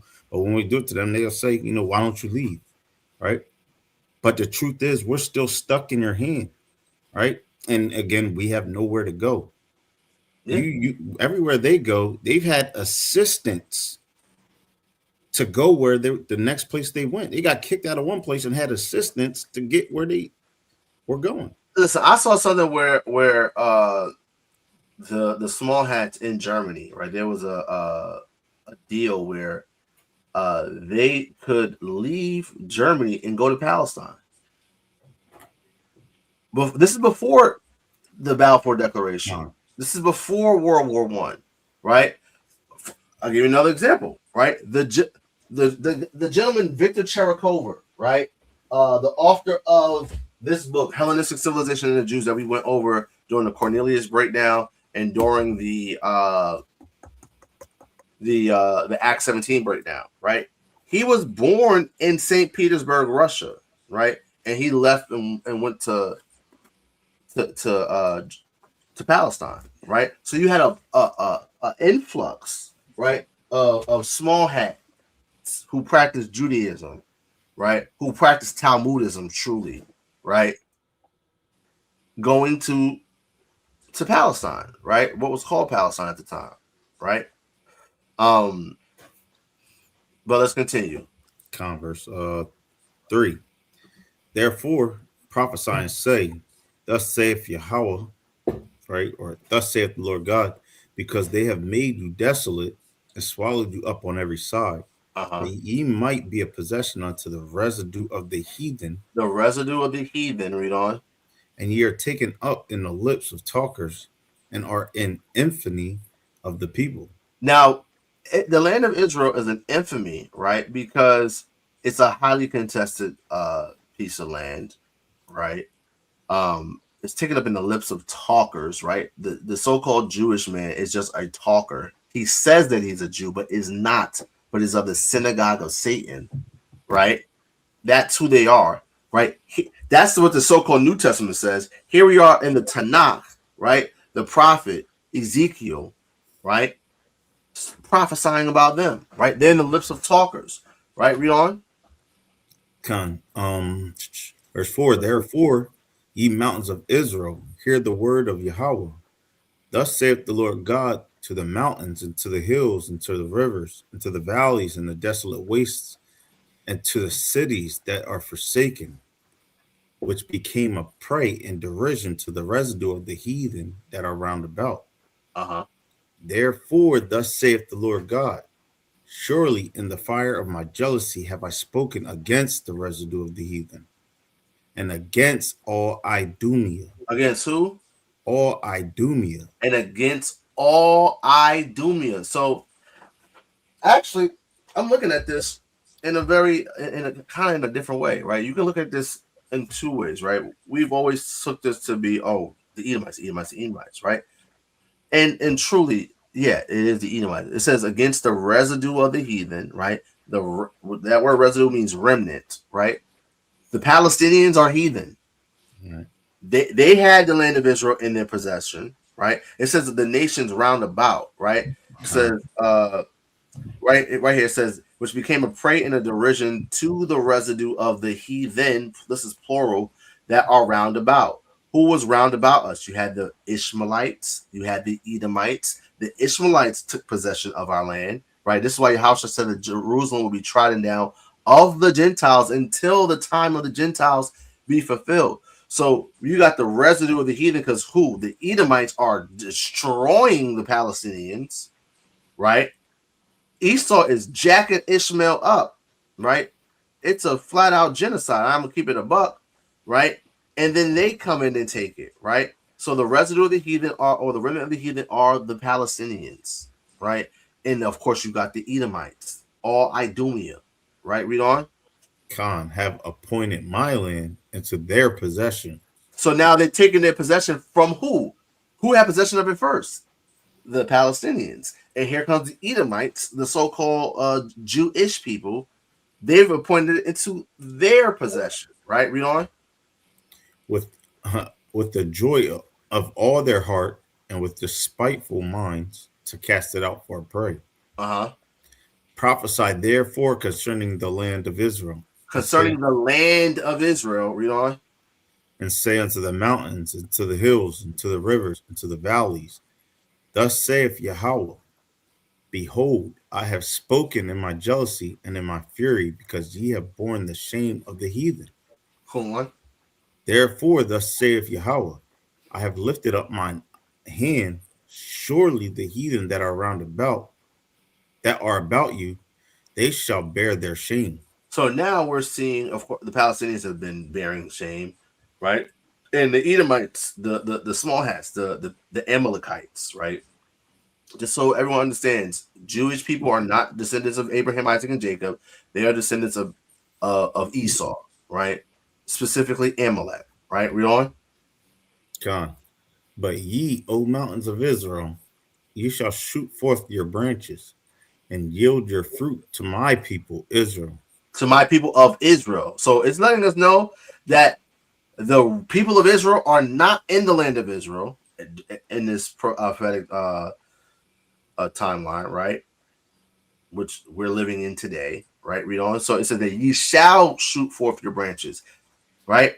It hasn't happened yet. Right. The children of Israel have not been brought back to the land of Israel. The people that live in the land of Israel are Ishmaelites and Edomites, right? Read on. Con, and yield your fruit to my people of Israel, for they are at hand to come. They are at hand to come, meaning they are about to come back. But who's going to bring them back, right? When we go on the rest of Ezekiel 36, it talks about how the Lord's going to multiply the house of Israel, right, in the land, how we're going to be holy, we're going to be righteous, we're going to walk in the commandments, right? Verse 12 it says, I will cause men to walk upon you, even my people Israel, and they shall possess thee, and thou shalt be their inheritance, and thou shalt no more henceforth bereave them of men. Right now we're seeing the land of Israel bereaving the so-called Israelis. But I saw a video where one of Iran's missiles hit went through, I think, like the chimney or like the exhaust system of a bunker, right? And it's causing all types of turmoil, right? Verse 13 says, thus saith the Lord God, because they say unto you, thou land devourest up men, has bereaved thy nations, right? When the Assyrians brought the men of Hamath, all right, and Kutha and Babylon to the land of Samaria, right? Lions were coming and devouring them. because that's God's land. That's God's land. It's his land. And he leased it, right, to the children of Israel. But because the children of Israel were late on their rent perpetually, right, continue to tear up to just tear. Imagine you got an apartment, you got a home apartment, right, and you rent it to someone, and they clogging up the toilet, they breaking everything, right? They're not paying their rent. They just a headache of a tenant. That's the children of Israel, which is so-called Black, Hispanics, and Native Americans, right? So God kicks us out, right? Evicts us, and in the time of him evicting us, right, after 70 AD, then you got a bunch of squatters come in. Now, so Israel, the land of Israel, God's land, has been taken over by squatters for the past couple thousand years. Okay, right. So now, let me go to the next chapter, Ezekiel 37. We see about the awakening of the children of Israel after they've been scattered, right? Right, they're in the lands of their captivity. They're in a dead state, right? While the Edomites are possessing their land, while the residue of the heathen, right, are in their land. And then we get into Ezekiel 38, right? That's what I want to get into right before we end off. It's Ezekiel 38, right? Because as all this stuff is going on with Israel, with Iran and Israel, right? We got to keep our eyes on the Russians, right? Right, real quick, let me see.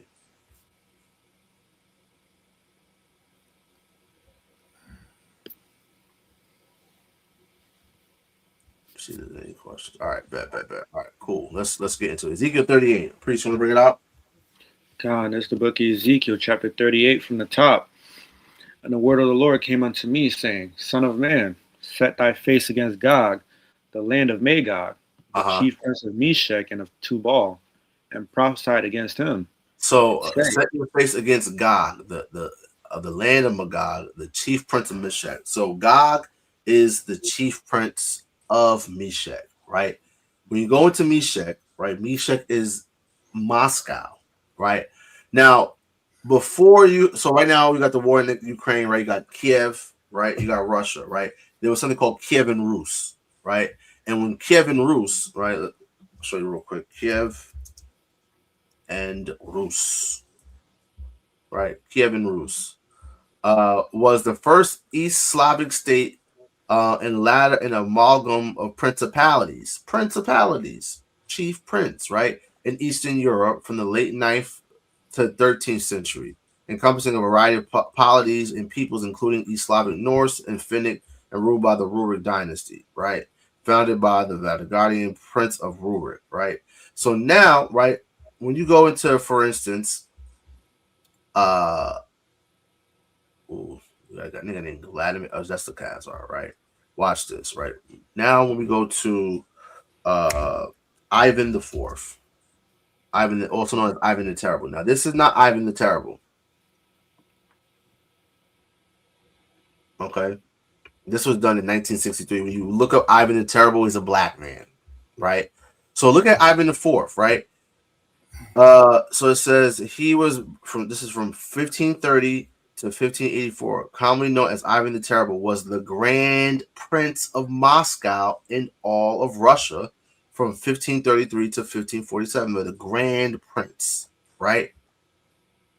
This is simply the chief prince, right? That's all that is, right? So you had these different cities. They were essentially city-states, okay?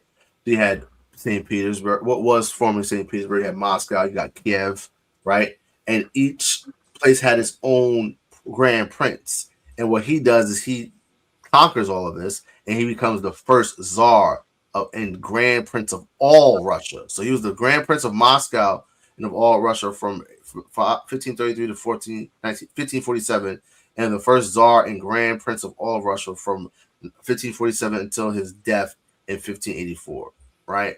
So this is what we're talking about, the grand prince, right? Or the chief prince, right? Read on. God, verse 3, and say, Thus saith the Lord God, Behold, I am against thee, O God, the chief prince of Meshech and Tubal, and I will turn thee back and put hooks in thy jaws. I will turn thee back and put hooks in thy jaws, right? So real quick, when we go to Zechariah chapter 1, right? Zechariah talking to the angel, right? And there's an angel, and he sees something, right? He sees, right, 4 carpenters, right? And these 4 carpenters, they're created to fray and destroy, right, the horns of the Gentiles that scatter the children of Israel. Who are the horns of the Gentiles that scatter the children of Israel? Right? You got your Western European powers, right? Mainly Britain, Spain, / Portugal, France, and then of course America, right? These are 4 of the 11 horns that we read about in Daniel chapter 7, right? Of course, it's 10 horns, and then another little horn comes up out of them, right? That little horn is America, right? America comes up out of Britain, essentially, right? And these horns are getting dismayed by these carpenters. Now, this word for carpenter in the Hebrew is the word karash, right? Carpenter, right? Carpenter is a workman, craftsman, engraver, artificer, so forth and so forth, right? When we go to Isaiah, where this word is used, Isaiah chapter, which one? Where is that? 54, right? Isaiah 54 and verse 16, it says, behold, I created the smith, right? That's that same word, karash, that bloweth the coal in the fire and to bringeth forth an instrument for his work. And I have created the waster to destroy, right? So these carpenters, right? One of these carpenters is Russia, right? And Russia is a nuclear power, right? This weaponry, this smith has created, again, nuclear missiles, right? A nuclear armament, right? So, and when it says that he's going to put hooks in the jaws of the chief prince of Meshach, right? Read on. I'm gonna show you what it means. I will put hooks into thy jaws, and I will bring thee forth, and all thine armies, horses and horsemen, all of them clothed with sorts of armor, even a great company with bucklers and shields, and all of them handling Right. swords. So now, right, Russia right now is known as the Federation of Russia, right? Right. Yeah, Russia. Let's pull it up real quick on the wiki. The official name is the Russian Federation, which was instituted after the fall of the USSR, right, which is the Soviet Union, communist Russia, when they were a superpower, right, and going toe-to-toe and head-to-head with America in what was known as the Cold War. We had all these proxy wars, Vietnam, Korean War, war in Afghanistan, all this stuff, right? A bunch of proxy wars between the West in democracy and the East in communism, right? So when it says that he's going to put hooks in their jaws, right, this is bringing this prince back into this Soviet mindset, right? So now let's take a look at the USSR flag. Watch this. You look at the USSR flag, what do you see on it? You see a hammer and a hook. Now, we just said that this prince, right, he's being poured back into this Soviet Union type of mindset, right, where they had the hook, the sickle or the hook, and the hammer, right? A carpenter uses what? A hammer. A blacksmith uses what? A hammer to fashion weaponry. These nuclear missiles were created during what? The USSR. So Vladimir Putin is a former KGB spy. The Most High is bringing him back into that Soviet state, right? It's looking like he's the guy. He could very well be the guy, right? He could not be. It looks like he's the guy. He might be the guy, right? So he's putting hooks in his jaw and he's bringing him back into this type of mindset, right? And he has all these great company of armies with bucklers and shields, all of them, right? Read on verse 5. Verse 5. Persia, Ethiopia, and Libya, with them, all of them with shield and helmet. All of them was showing the Gomer, helmet. So slow down, right? So Persia, what is Persia, right? Let's look at Persia. Persia is the historical Western name for the region corresponding to modern day Iran. Persia. So who does he have with him, right? He has Persia, right? Read on. That's one of them. Ethiopia, right? In this war with Ukraine, a bunch of Somali and Ethiopian joined to fight with the Russians. So these clicked up with Ethiopia, right? You got Libya, right? Gomer, right? All his bands. Read on. Gomer and all his bands, the house of Togarmah, and the north quarters, and all his bands, and many people with thee. Come on. Be thou prepared, and prepare for thyself, thou and all thy company that are assembled unto thee, and be thou a guard unto them. Be thou a guard unto them, right? So this chief prince of Meshech is to be a guard unto all of these countries, right? Right now, what we see is Russia and China, they're standing up against the West, and rightfully so, because the West have for too long have been just oppressing everyone. Of course, they've oppressed the children of Israel, right? They've been tearing us up for years, right? But they've been going around the world and oppressing other peoples in their lands, right? That's why it says, "How has the hammer of the whole earth ceased?" Right? It says he needed to keep it at home. America goes all over the goddamn world, raping, robbing, pillaging, taking whatever they want, right? They got bases in God knows how many countries, over like 100 countries, if I'm not mistaken, right? How many countries does the U.S. have military bases in? The United States maintained roughly 750 to 800 military bases and facilities in at least 70 to 80 countries and territories worldwide. They need to keep it at home, right? So, looking at Gog, right, the chief prince of Meshech, the chief prince or the grand prince of Russia, of Moscow, he is to be a guard unto Persia, which is in Iran. And we look at what's been going on with this war, right? We see that Russia, they've been arming them, right? China's been arming them. So they're doing their part, right? And I know they're pissed about what's going on with the fact that the Ayatollah was assassinated. Now, from what I heard is that the Russians actually welcomed him to come to Russia in anticipation of the U.S. and Israel striking them, right?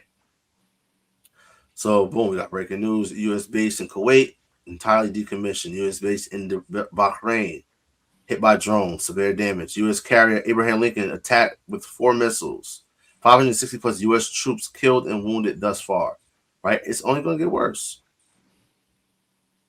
Right now, we see Germany has joined Britain and France. Israel must really be losing. The damage is massive. Right? There's so much going on. Right? We're seeing the East versus the West. Right? Let's read on. Verse 8. After many days thou shalt be visited. In the latter years thou shalt come into the land that is brought back from the sword. Now we're gonna have to unpack this right here. We'll have to take our time, right? Mm-hmm. After many days thou shalt be visited, right? And thou shalt come into the land that is brought back from the sword. What is the land that is brought back from the sword? Again, we just read in Ezekiel 36 that the children of Israel are at hand to come back. Right? Read on. Thou shalt come into the land that is brought back from the sword and is gathered out of many people. Is gathered out of many people. Now, notice how it don't say that other people coming with them. It says it's gathered out of many people. Right? Read on. Against the mountains of Israel, which have been always waste. But it is brought forth out of the nations, and they that dwell safely, all of them. So the children of Israel will be brought back into the land, right, and dwell safely in the land of Israel, right? Read on. Verse 9. Thou shalt ascend and come like a storm. Thou shalt be like a cloud to cover the land, thou and all thy bands, and many people with thee. So when the dust settles, right, as America gets taken out, right? Now we're trying to talk about timeline, right? Babylon the Great is going to fall, right? When we read Jeremiah, I think 50 and Jeremiah 51 talks about how the Most High is going to bring the Medes against Babylon, right? The land of the Medes is in Persia, Iran, right? They're clicked up with who? Russia and China, right? So we got to put all this together.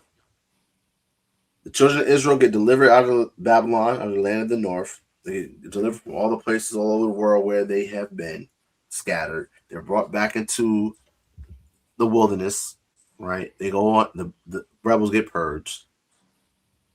And then they go under the bond of the covenant and they enter into the land, right? We read about that in Ezekiel's 20th chapter. So it says once they're back, they're dwelling safely in the land of Israel, right? They've been brought out of many nations, right? Read on. Verse 10. Thus saith the Lord God, it shall come to pass that at the same time shall things come into thy mind, and thou shalt think an evil thought. What's this evil thought that the chief prince of Meshech is going to think, right? Read on.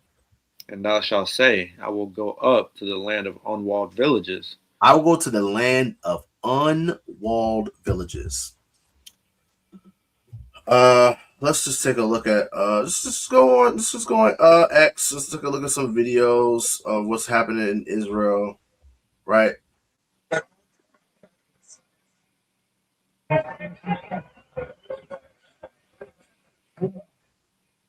Iranian ballistic missiles have eliminated close relatives of Israeli Prime Minister Benjamin Netanyahu, who were serving in the military in Beit Shemesh, right?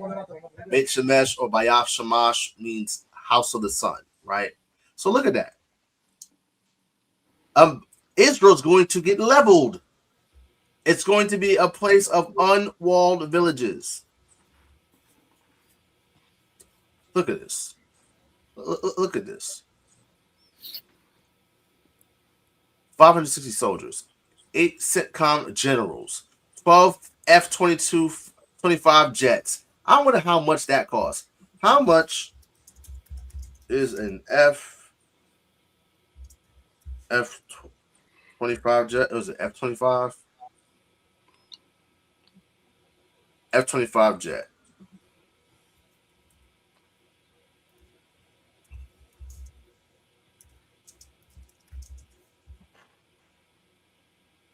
As of late 2025, the average cost of a new F-35, I guess they missed to say F-35, right? Typo.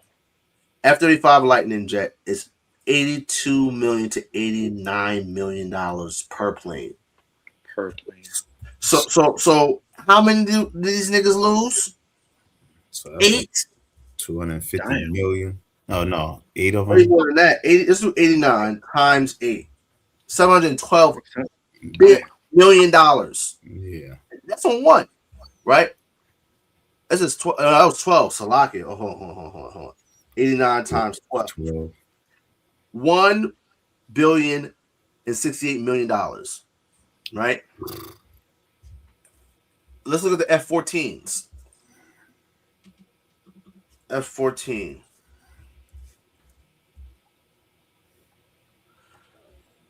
$38 million. Right? 38 million. That says in the 70s. This might be something else. I'm not sure. Whatever. All we know is this shit costs tens of millions of dollars, right?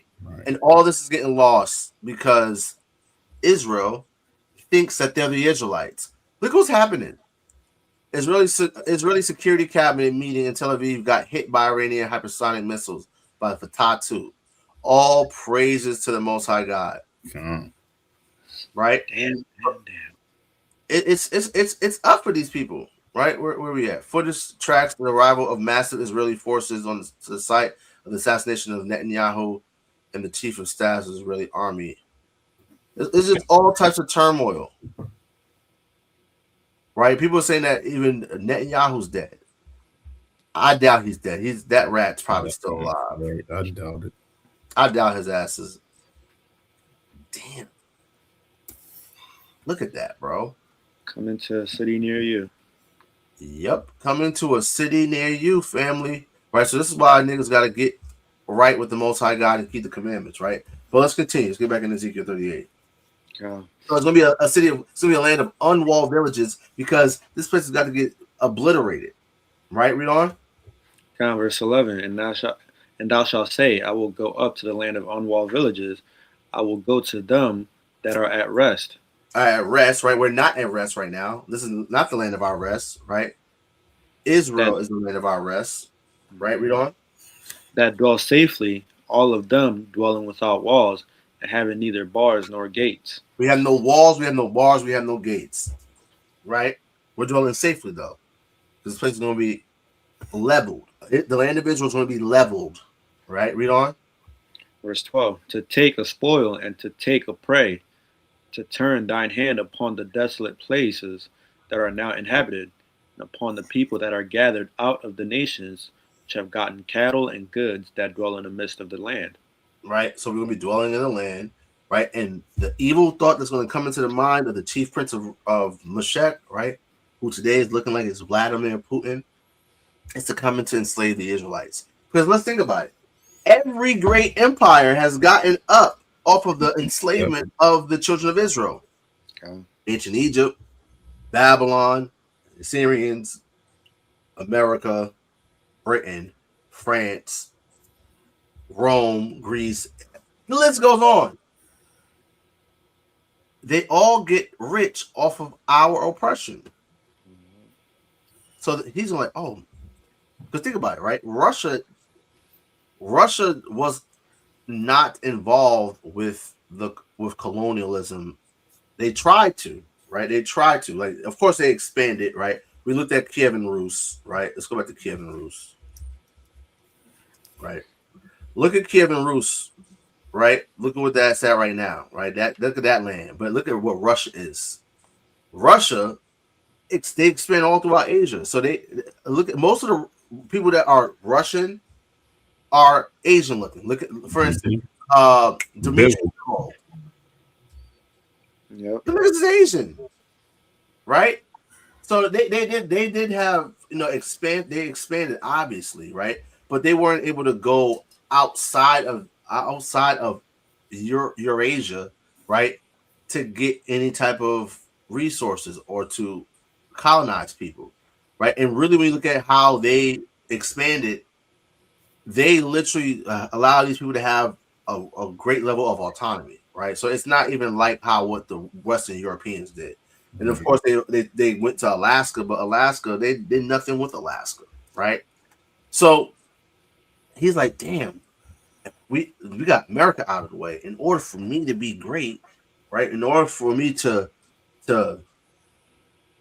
amplify the Russian people, they enslave these niggas in space, man. I gotta do it. This is that thought's gonna come into his mind, and who's putting that thought in his mind? The Most High, right? When we look at, for instance, 1 Kings 22, where the Lord has the sons of God, right? The divine council, and he's asking, who's going to persuade Ahab that he may die at Ramoth and fall at Ramoth Gilead, right? And we saw what happened there, where a spirit said, I'm going to be a lion spirit in the mouth of his prophets, right? We look at, for instance, Daniel, the 10th chapter. It talks about how Daniel's praying and the angel has come to answer his prayer. He would have came sooner, but he was withstood by the prince over the kingdom of Persia, another angel, right? There's angels over these other kingdoms, right? That are pulling strings, that are turning the hearts of rulers, right? And of course, it's all under the Most High God's divine will and purpose. At the end of the day, the Most High God is in control of all things, right? Read on. Verse 13, Sheba and Dedan and the merchants of Tarshish, with all the young lions thereof, shall say unto thee, art thou come to take a spoil? Uh-huh. Hast thou gathered thy company to take a prey, to Uh-huh. carry away silver and gold, to take away cattle and goods, to take a great spoil? So Sheba is Yemen, right? Down in Yemen, you got a bunch of you got, of course, Ishmaelites, and you got some of Abraham's kids through Keturah, right? Yeah, Sheba and Dedan. I'm not sure where Dedan is. Low country, son of Ramah, grandson of Cush, place in South Arabia, right? So you got all these Arabians, right? Niggas down in Arabia, right? Not all Arabians are Ishmaelites, right? And a lot of the rulers in these Arabian countries are Edomites. Okay, just so people understand that, right? So they're gonna say, "Are you come to take a spoil?" Right? And what you got to understand about these people, right? Sheba and Dedan, they're more than likely Muslims. So that means that they read the Quran, and the Quran tells you that the children of Israel are preferred above all people, right? But yet our people, who preferred above all people, want to follow the book and the ways of people who are beneath us, right? That's another story. But let's read on. Verse 14. Therefore, son of man, prophesy and say unto God, thus saith the Lord God, in that day when my people of Israel dwell safely, shalt thou not know it? And verse 15. And thou shalt come from thy place out of the north parts, thou and many people with thee, all of them riding upon horses, a great company, and a mighty army. Uh-huh. And thou shalt come up against my people Israel as a cloud to cover the land. And it shall be in the latter days I will bring thee against my land, that the heathen may know me when I shall be sanctified in thee, O Gog, before their eyes. Right. So the Most High is going to do something magnificent, right, to Gog, right? Because just imagine the cachet that Vladimir Putin is going to bolster, right? When him and Xi Jinping, right, and the rest of the BRICS, they knock off the big bad bully. They knock off the head, right? Listen, could you imagine the legendary status that Craig got when he cracked Debo with that brick? Right? When you beat the man that beat the man, your fame, your stock goes up. So the Most High God is the man that's going to beat the man that beat the man, right? The man is Babylon, America. The man that beat the man is going to be Russia, and the man that beat the man that beat the man is going to be Hamashiach Yahawashi, the children of Israel, of course, under the divine influence of the Most High God Yahawah. Right? Read on. Verse 18. Slakia, verse 17. Thus saith the Lord God, art thou he of whom I have spoken in old time by my servant the prophets of Israel, which prophesied in those days many years that I will bring thee against them? Mm-hmm. And it shall come to pass at the same time when God shall come against the land of Israel, saith the Lord God, that my fury shall come up in my face. Uh-huh. For in my jealousy and the fire of my wrath have I spoken. Surely in that day will there be a great shaking in the land of Israel. Most High God gonna make some shit shake. Right? He gonna make it shake. Right? Read on. Verse 20. So that the fishes of the sea and the fowls of the heaven and the beasts of the field and all the creeping things that creep upon the earth and all the men that are upon the face of the earth shall shake at my presence, and the mountains shall be thrown down, and the steep places shall fall, and every wall shall fall to the ground.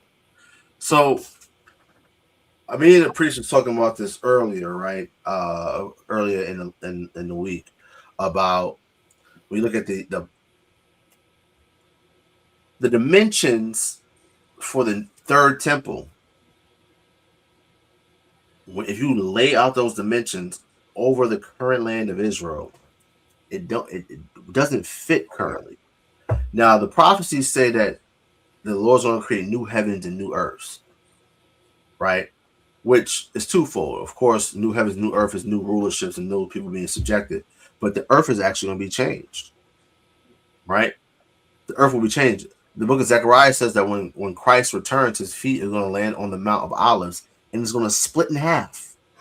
So we're going to look, when we look at the the imagery, not or like the description of the third temple, the Dead Sea, which is way too salty for there to be any life, is going to have fish in them. So literally, the topography of the land is going to be changed drastically when all these things happen, right?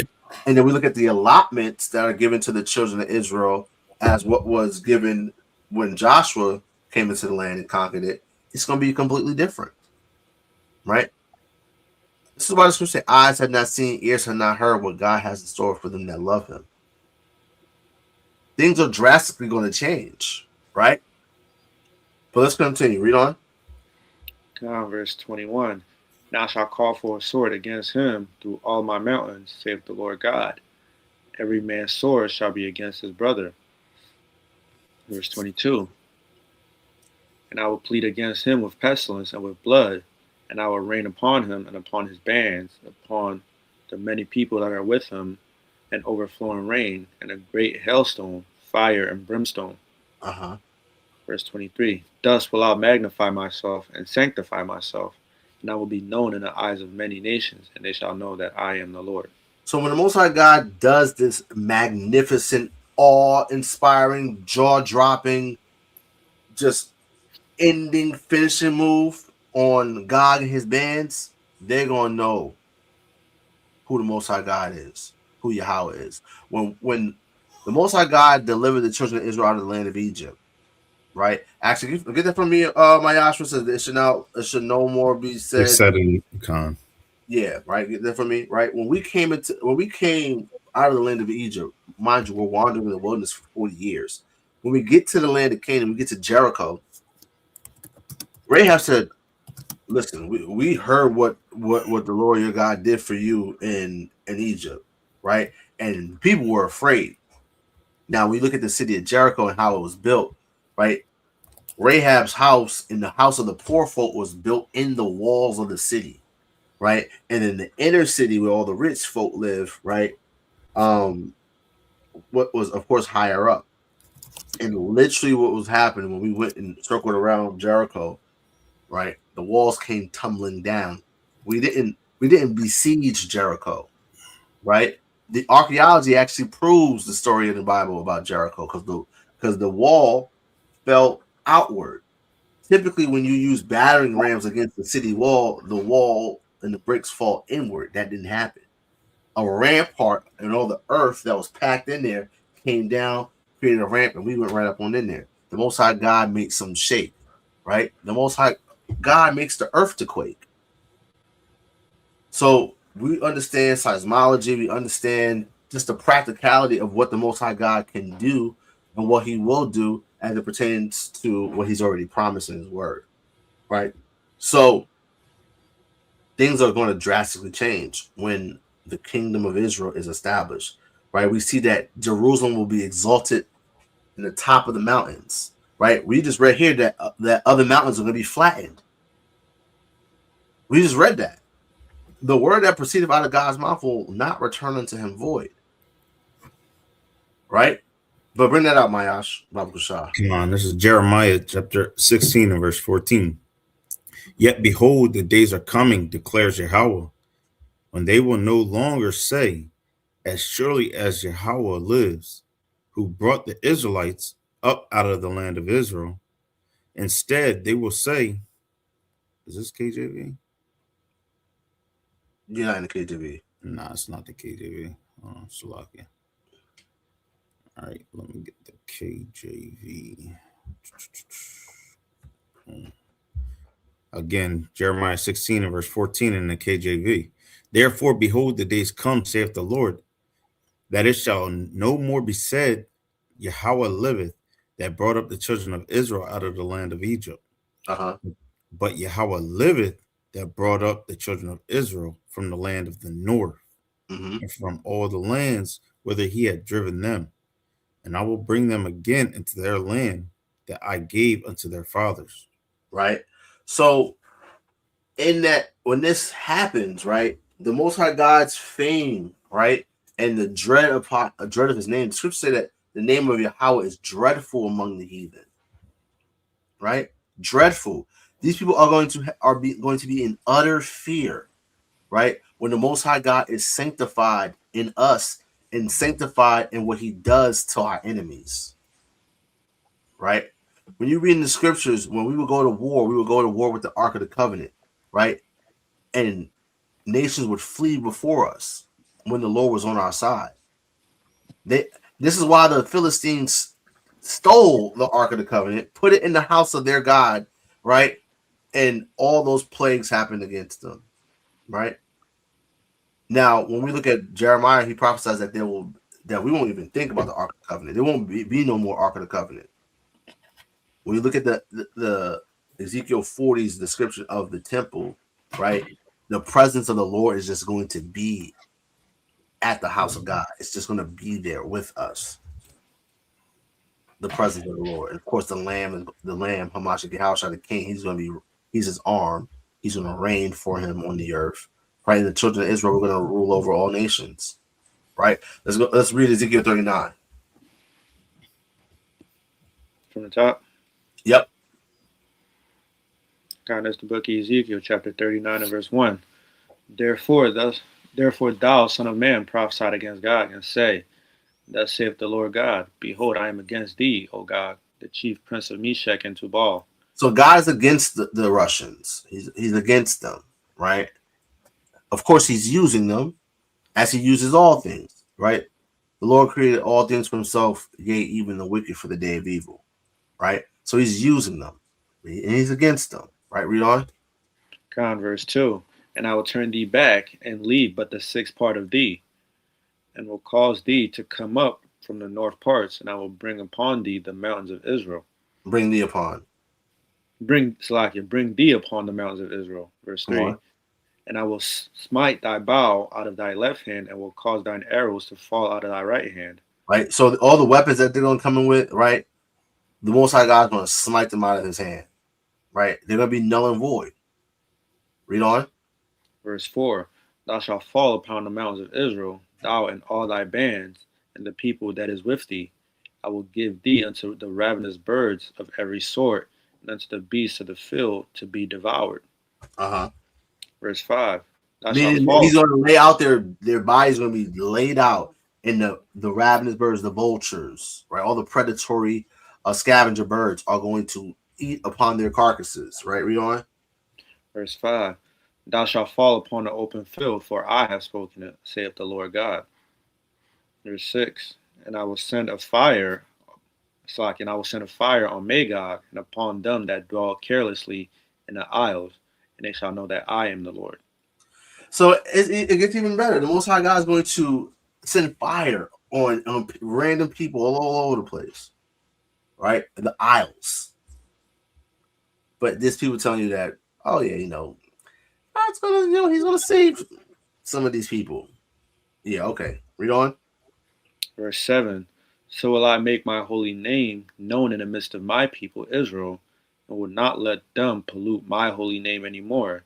And the heathen shall know that I am the Lord, the Holy One of Israel. The Holy One he's still being called the Holy One of Israel. Right? Read on. Verse 8. Behold, it is come, and it is done, saith the Lord God. This is the day whereof I have spoken. Verse 9. And they that dwell in the cities of Israel shall go forth, and shall set fire and burn the weapons, both the shields and the bucklers, the bows and the arrows, and the handstaves and the spears, and they shall burn them with fire 7 years. Right. All those, because this brings further light into Isaiah chapter 2. It says that nation will not lift the sword against nation. Right. Here is denuclearization. Here is the demilitarization of the world. Right. Mm-hmm.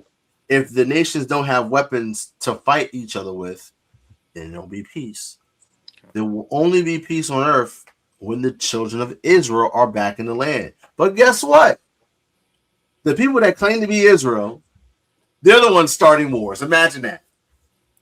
Right. Imagine that. The ones that claim to be God's chosen people, who claim to be the children of Israel, they're the ones starting, orchestrating, funding every side of every war. Come on now. Let's read. Verse 10. so that they shall take no wood out of the field, neither cut down any out of the forest. For they shall burn the weapons with fire, and they shall spoil those that spoil them, and rob those that rob them, saith the Lord God. Verse 11, and it shall come to pass in that day that I will give unto Gog a place thereon of graves, there of graves in Israel, in the valley of passengers on the east of the sea.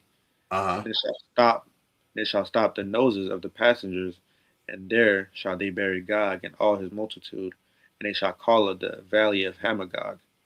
Right. So these people are going to get absolutely annihilated when they come against the children of the real children of Israel, not these fugazis.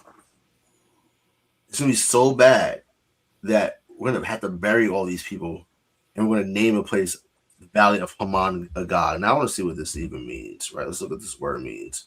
Haman Gog.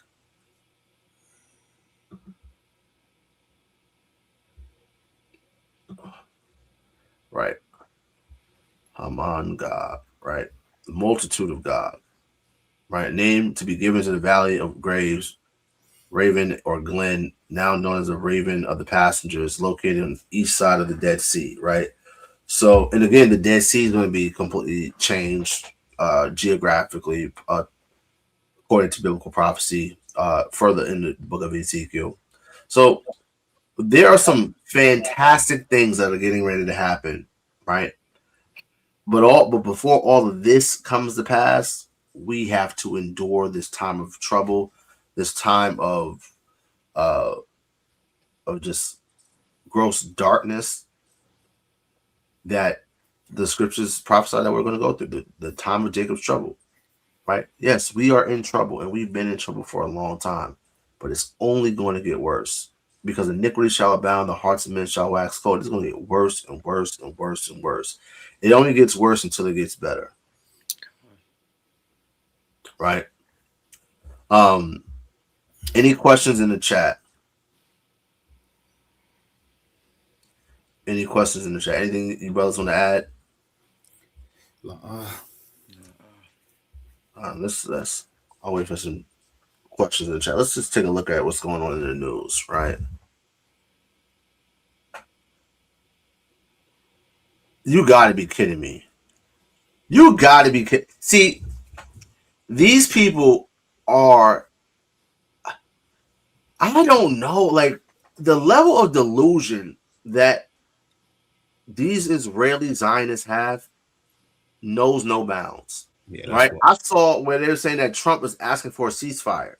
How you gonna bomb me? How you gonna bomb me? Kill some of my top generals, our supreme leader, and then ask for a ceasefire right afterwards. Are you kidding me?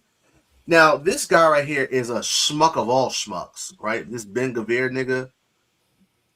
Oh, just look at it. Look at this guy, right?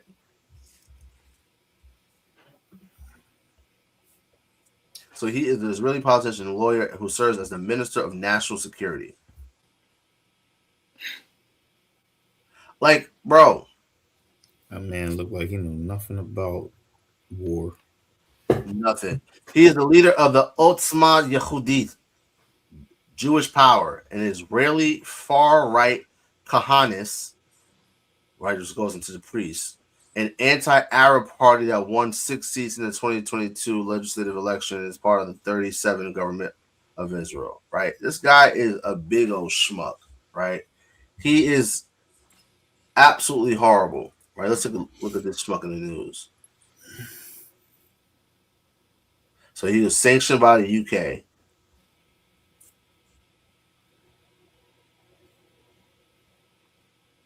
Now, that party that he has, they literally encourage Israeli settlers to literally just attack Palestinian people. Like, this guy is terrible. So this nigga is asking the international community in the United Nations to stop Iranian missile attacks on Israel. You guys attacked them first. You really, guys, you literally have these people on social media talking about Israel has a right to defend itself. You see, I can't claim. I can go. See, I'm a legal gun owner, right? I have a license to carry, right? And as a legal gun owner, right, you have a responsibility. I can't just go out and about, cause problems, start problems, get into confrontations, and just shoot people. I will go to jail for that if I were to do that. Israel and America literally attacked Iran. And now these assholes are, they threw the rock, and now they're hiding in their hand. And now that they're getting pummeled with rocks, they're trying to get people to help them, and tell the guy who they threw the rock at first to stop. Imagine that. It's insane. The proud of you, so. Look, American soldiers returning home in coffins. All you silly niggas that wanted to join the Navy to get in the military to get a goddamn Camaro. A sister went viral talking about why you should join the army. Yeah, it's like you're an idiot, and thank the Most High God for wisdom, knowledge, understanding, because it's like no one in their right mind would join the military as we see all this, right? All of this turmoil, right? Geopolitically, just across the whole globe, it does not make sense to join the military, right?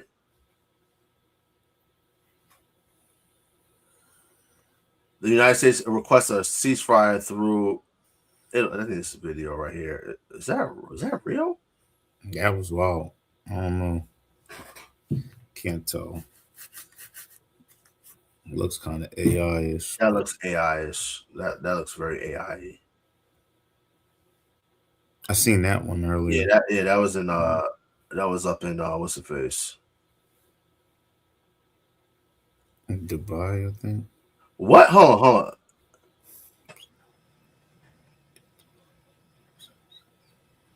This guy, man.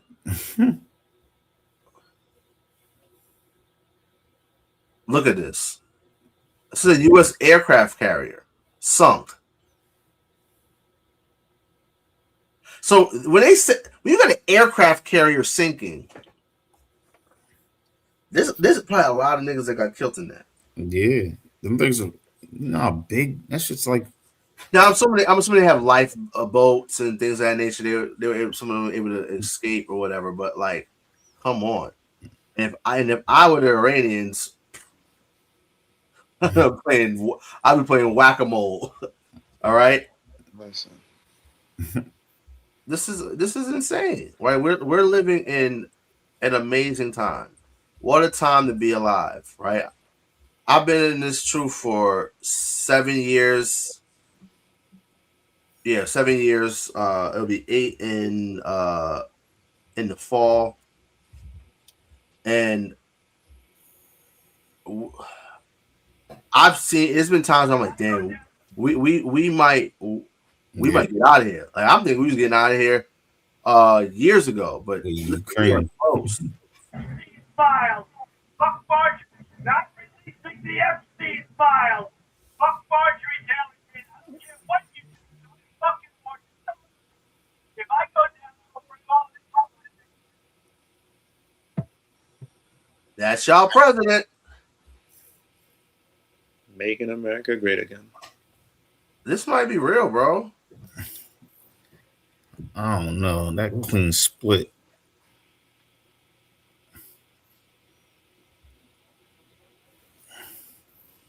Strikes on March. So it says this footage documents Iran's retaliatory strikes on March 1st, 2026, following U.S.-Israeli with views and the post on. Yeah, so you can so Grok, they can let you know whether or not something that you're seeing on It's AI. AI. Yeah, it'll tell you that. Damn, that's crazy. Yeah.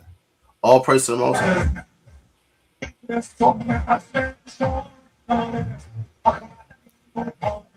Israel is loving this. Israel security cabinet has been wiped out by Iranian hypersonic missile. A direct hit. Like several top Israeli generals are dead. All praise to the Most High.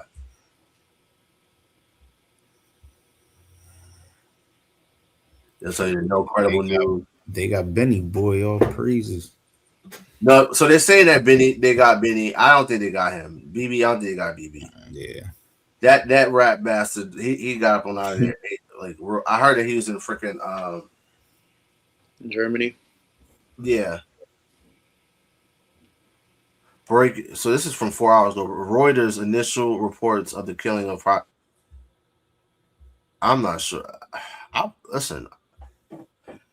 What this tells me? Here's the thing, right? Whether or not BB is dead or not, whether or not Ayatollah Khomeini is dead or not, they got people who are going to take their place, right? Mm-hmm. And it'll be a lot worse, right? If Trump gets taken out of office, guess what? Guess who's president? JD Vance, and JD Vance is a evangelical Christian. Them white evangelical Christians are some of the craziest people in the country. White evangelical Christians are they do not know the Bible so badly, right?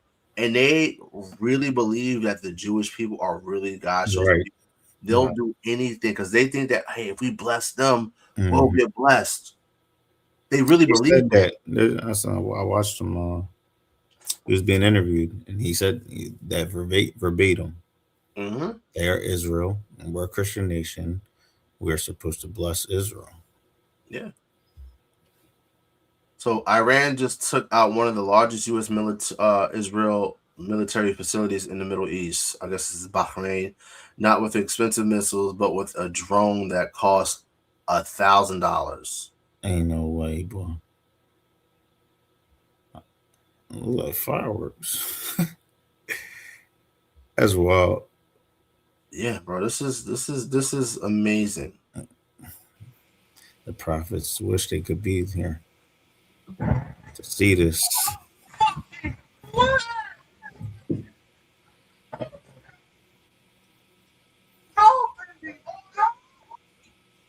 So again, my question is, why are these people crying, and why are they afraid when God says the children of Israel, none shall make them afraid? Why is that?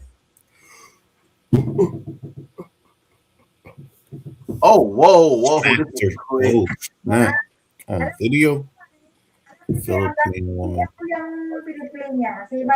Goodbye. Kasi sabi niya kay Marami, 1/4 pa lang. Oh. Damn.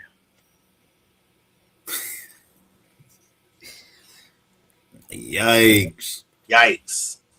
Damn. On live stream. I wonder what she did. The Lord. That could be seen.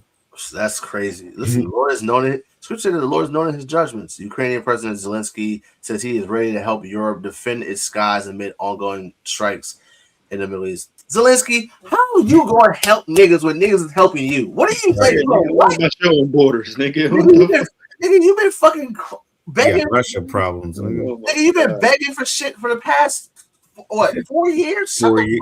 6 years? What? Yeah, what help are you going to get? Yeah, it was 4 year anniversary the other day. I think February 22nd or some shit like that. Oh my God. Oh, they're using Russian joints. All praises. See, there's Vladdy Boy being a guard unto Persia. Wow. U.S. carrier Abraham Lincoln flees after attack by 4 cruise missiles. All praises. After the attack on a French base in Abu Dhabi, the aircraft carrier Charles de Gaulle changed its direction to head to the Mediterranean. Ooh-wee. France, you might want to sit this one out. You niggas been pussies. Right? Right. You niggas been pussies since the time of Napoleon, right? You niggas got your asses handed to you in World War One and Two. Handed to you. Get the hell out of here. 100 soldiers have been eliminated. We will carry out 1,500 more missile attacks on Israel. We will wipe Israel out. Hey, have at it. By all means. God be with you in your attempt, man. Watch how it.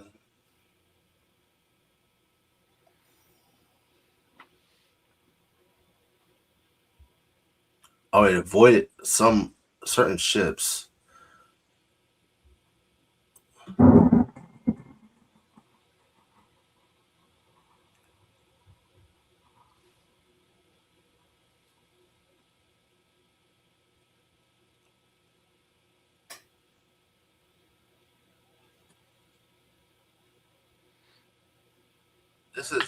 This is real life.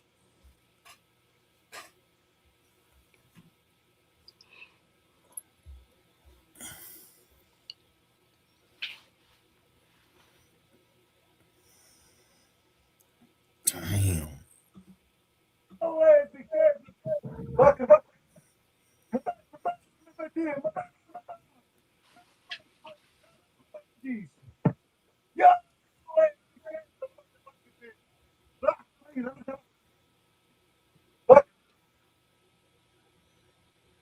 Mawafla ball, man. Like, I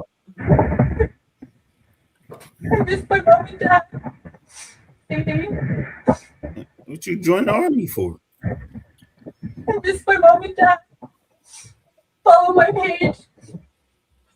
Follow my page. That's what you're concerned with? Your followers?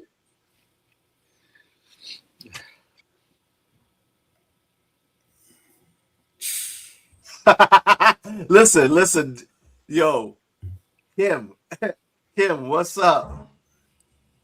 You know, Rocket Man been wanting to blow some shit up for a minute, man. Rocket Man been wanting to blow some shit up for a minute.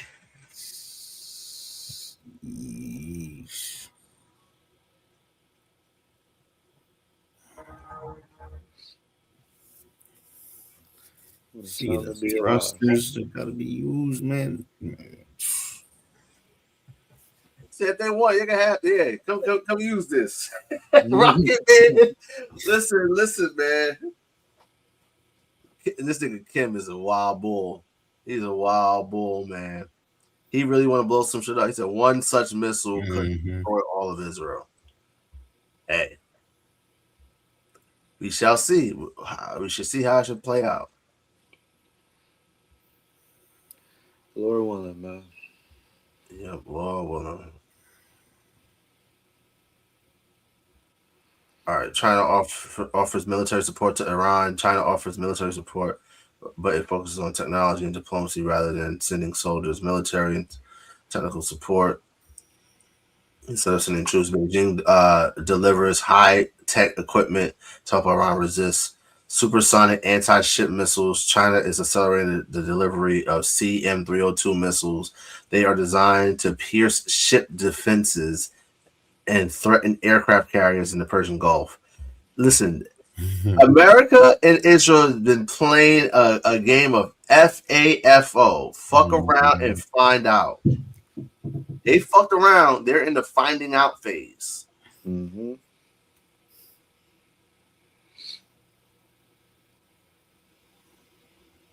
Breaking viral news has claimed that Israeli Prime Minister Netanyahu has been killed in an Iranian drone strike, waiting for updates. This is our listen. Oh man, get BB out of here, man. Right, and get Harry Rosenberg while you're at it. All right. Get him out of here too. Damn. Wow. Dancers in their own.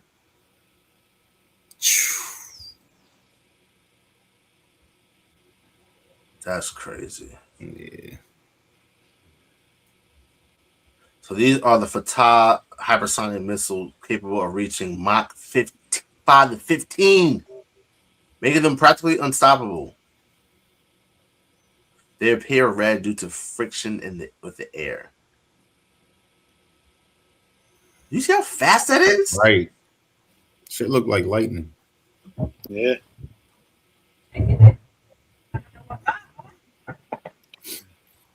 Whoa, did you see that? That was fast. That looked wow. Man, oh man, oh man.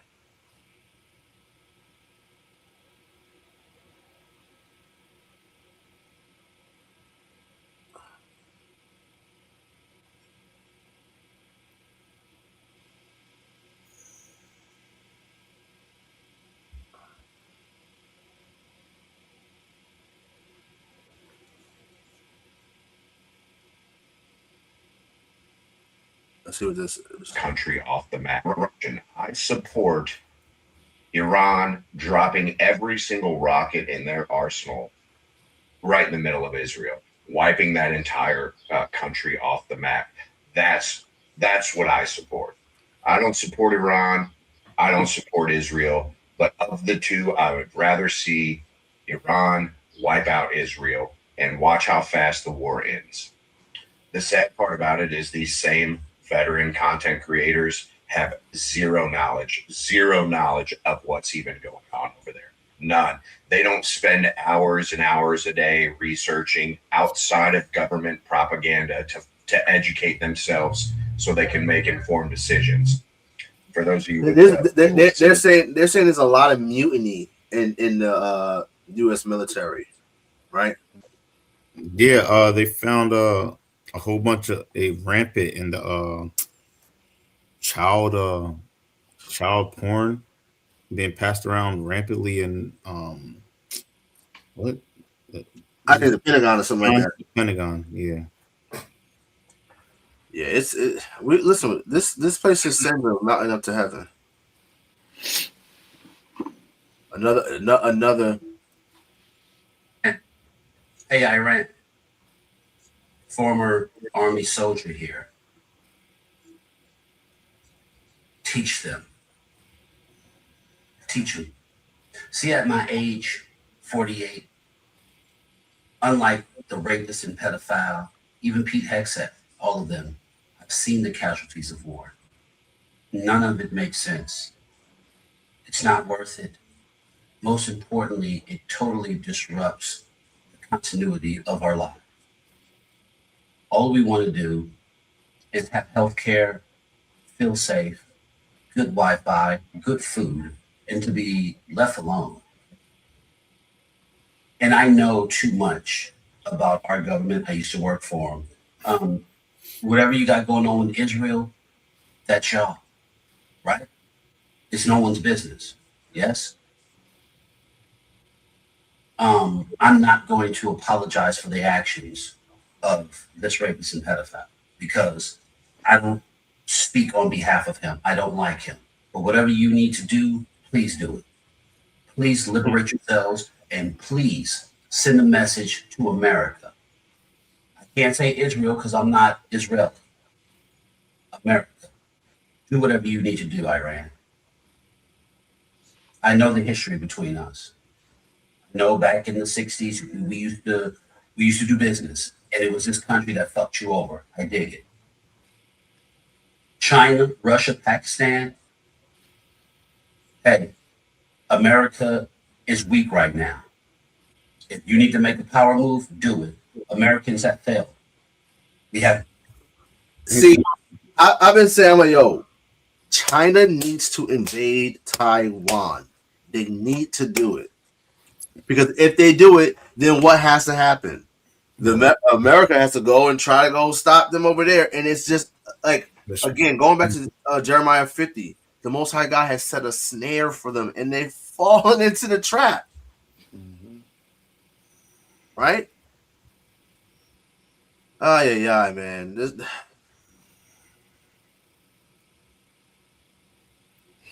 It's time to die for Israel. Like, no. Like, this is insane. Absolutely insane. Listen, people. Listen, the average. Listen, Esau can't see it black, bro. They can't. Like the enmity between Judah and Ephraim Right. is even worse with Amalek. Esau and Amalek, bro. I'm telling you, these God. other Edomites, they cannot stand these Amalekites, bro. Yeah. I'm trying to see if there's any more news. Let's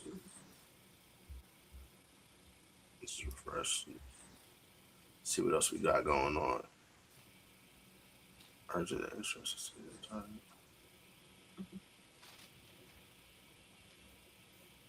Oh, what the hell? Is that Trump? Yeah. That looks like a scene from his so-called assassination attempt. Yeah, it does. I'm so confused. What's this? Yeah, you got. Let's see.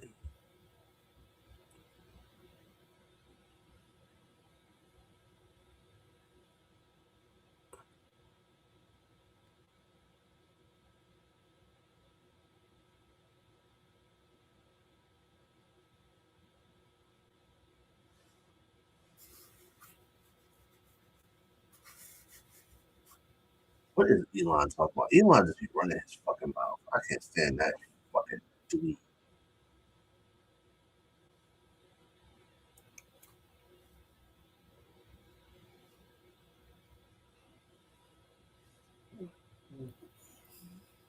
See if we can find anything else. If anyone got any questions in the chat, where do you see the mark being implemented? You mean when? So I think in the last video that we did on the Mark of the Beast, they're supposed to be releasing the framework for the new system.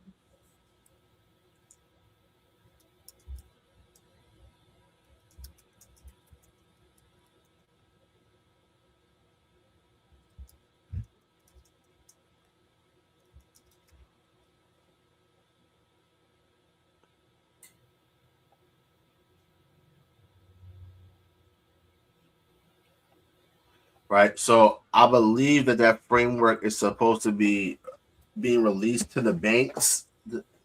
I think either in March or April. Either March or April, and it's supposed to be implemented by November. So when are the midterm elections? When are the midterm elections? November. So so we know that they're trying to steal the election, right? Because if the Democrats could take control of the House and the Senate, which they have an opportunity to do, they very well should impeach this nigga. They should. Will it actually happen?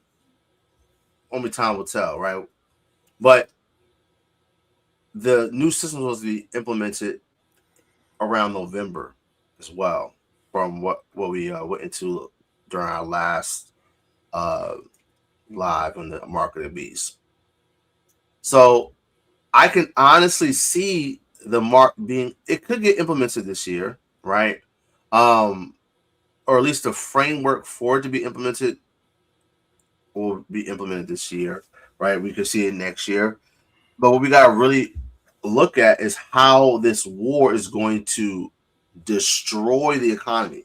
And that's what they want. They're moving everything digital, right? They're trying to tokenize the stock exchange, right? They're doing all this because they want a mass transfer of wealth. Okay. And what's gonna happen is this economy is going to crash. The dollar is going to fail, and that's going to be the excuse to implement the CBDC. Because what they're going to do with that is wipe the debt. They're trying to wipe out that debt. And reason why they are going to war is because war is the only way that America can stay afloat.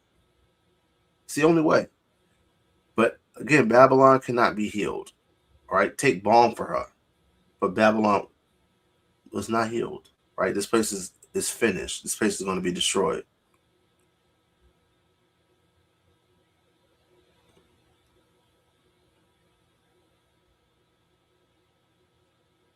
Oh my God. This she's probably a Cortez baby.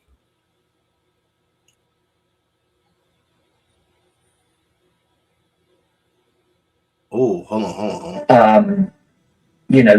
Losing its military edge.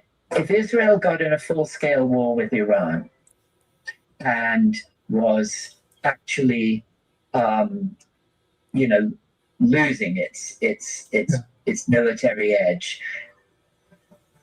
I do for a minute think that they would not use nuclear weapons against Iran. Now, on the other side, Pakistan offered to attack to use nuclear weapons against Israel to defend Iran.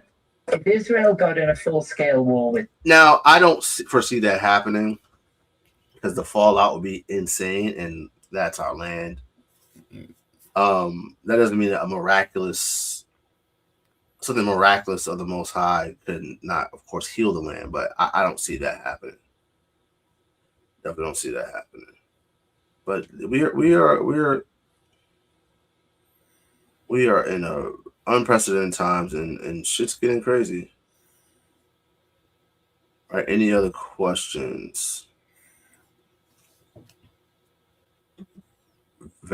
Facts. You're a weirdo.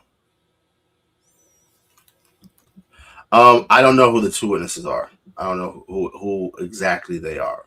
Right? They're prophets. Who they are, I don't know.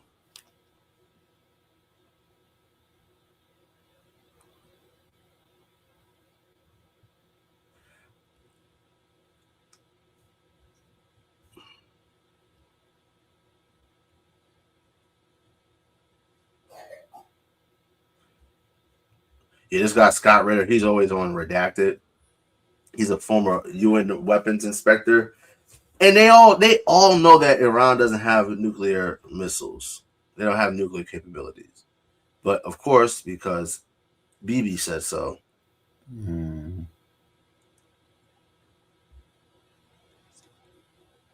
UAE, you niggas do not want trust me, y'all do not want smoke with Iran. Knock it off. Shut up. And the crazy thing about it is, like, I watched a video, one of the first videos that was showing strikes in some of these bases in these neighboring Arab countries. These niggas in Bahrain and UAE and Qatar or whatnot, they're shooting down these missiles. Now, what goes up must come down, right? If you shoot down a missile, the debris from the missile is going to fall on your land. So but they're shooting and trying to get the bases. They're attacking the bases. They're not attacking your people. You shooting down the missiles is causing this debris to fall down on your own people. And there was a missile that shot. I guess it hit one of Iran's missiles and it fell, and it caused a huge explosion. Like, I've seen it. Maybe y'all should just sit this one out and just chill out. And now you got Saudi Arabia. They're talking about they're trying to go. They might attack Iran. What we're seeing going on is the Iranians. They are Persians, right? And if you know the history of Islam, the year after Muhammad died, allegedly, the Rashidun Caliphate invaded the Sasanian Empire, right, which was the Persian Empire at the time. It was known as the Sasanian Empire. They attacked them, right, went to war with them for years, and that's how Iranians are Muslim today, through Ishmael spreading Islam through the sword.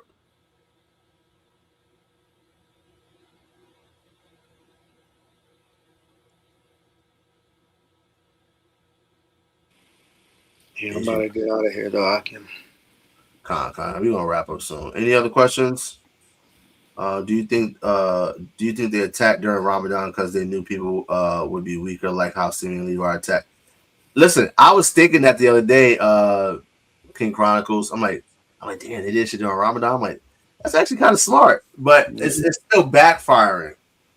It's still backfire because the thing is that they can eat during when the sun is down, so they're gonna still get their energy. But yeah, that's definitely I think that's one of the reasons why they did it.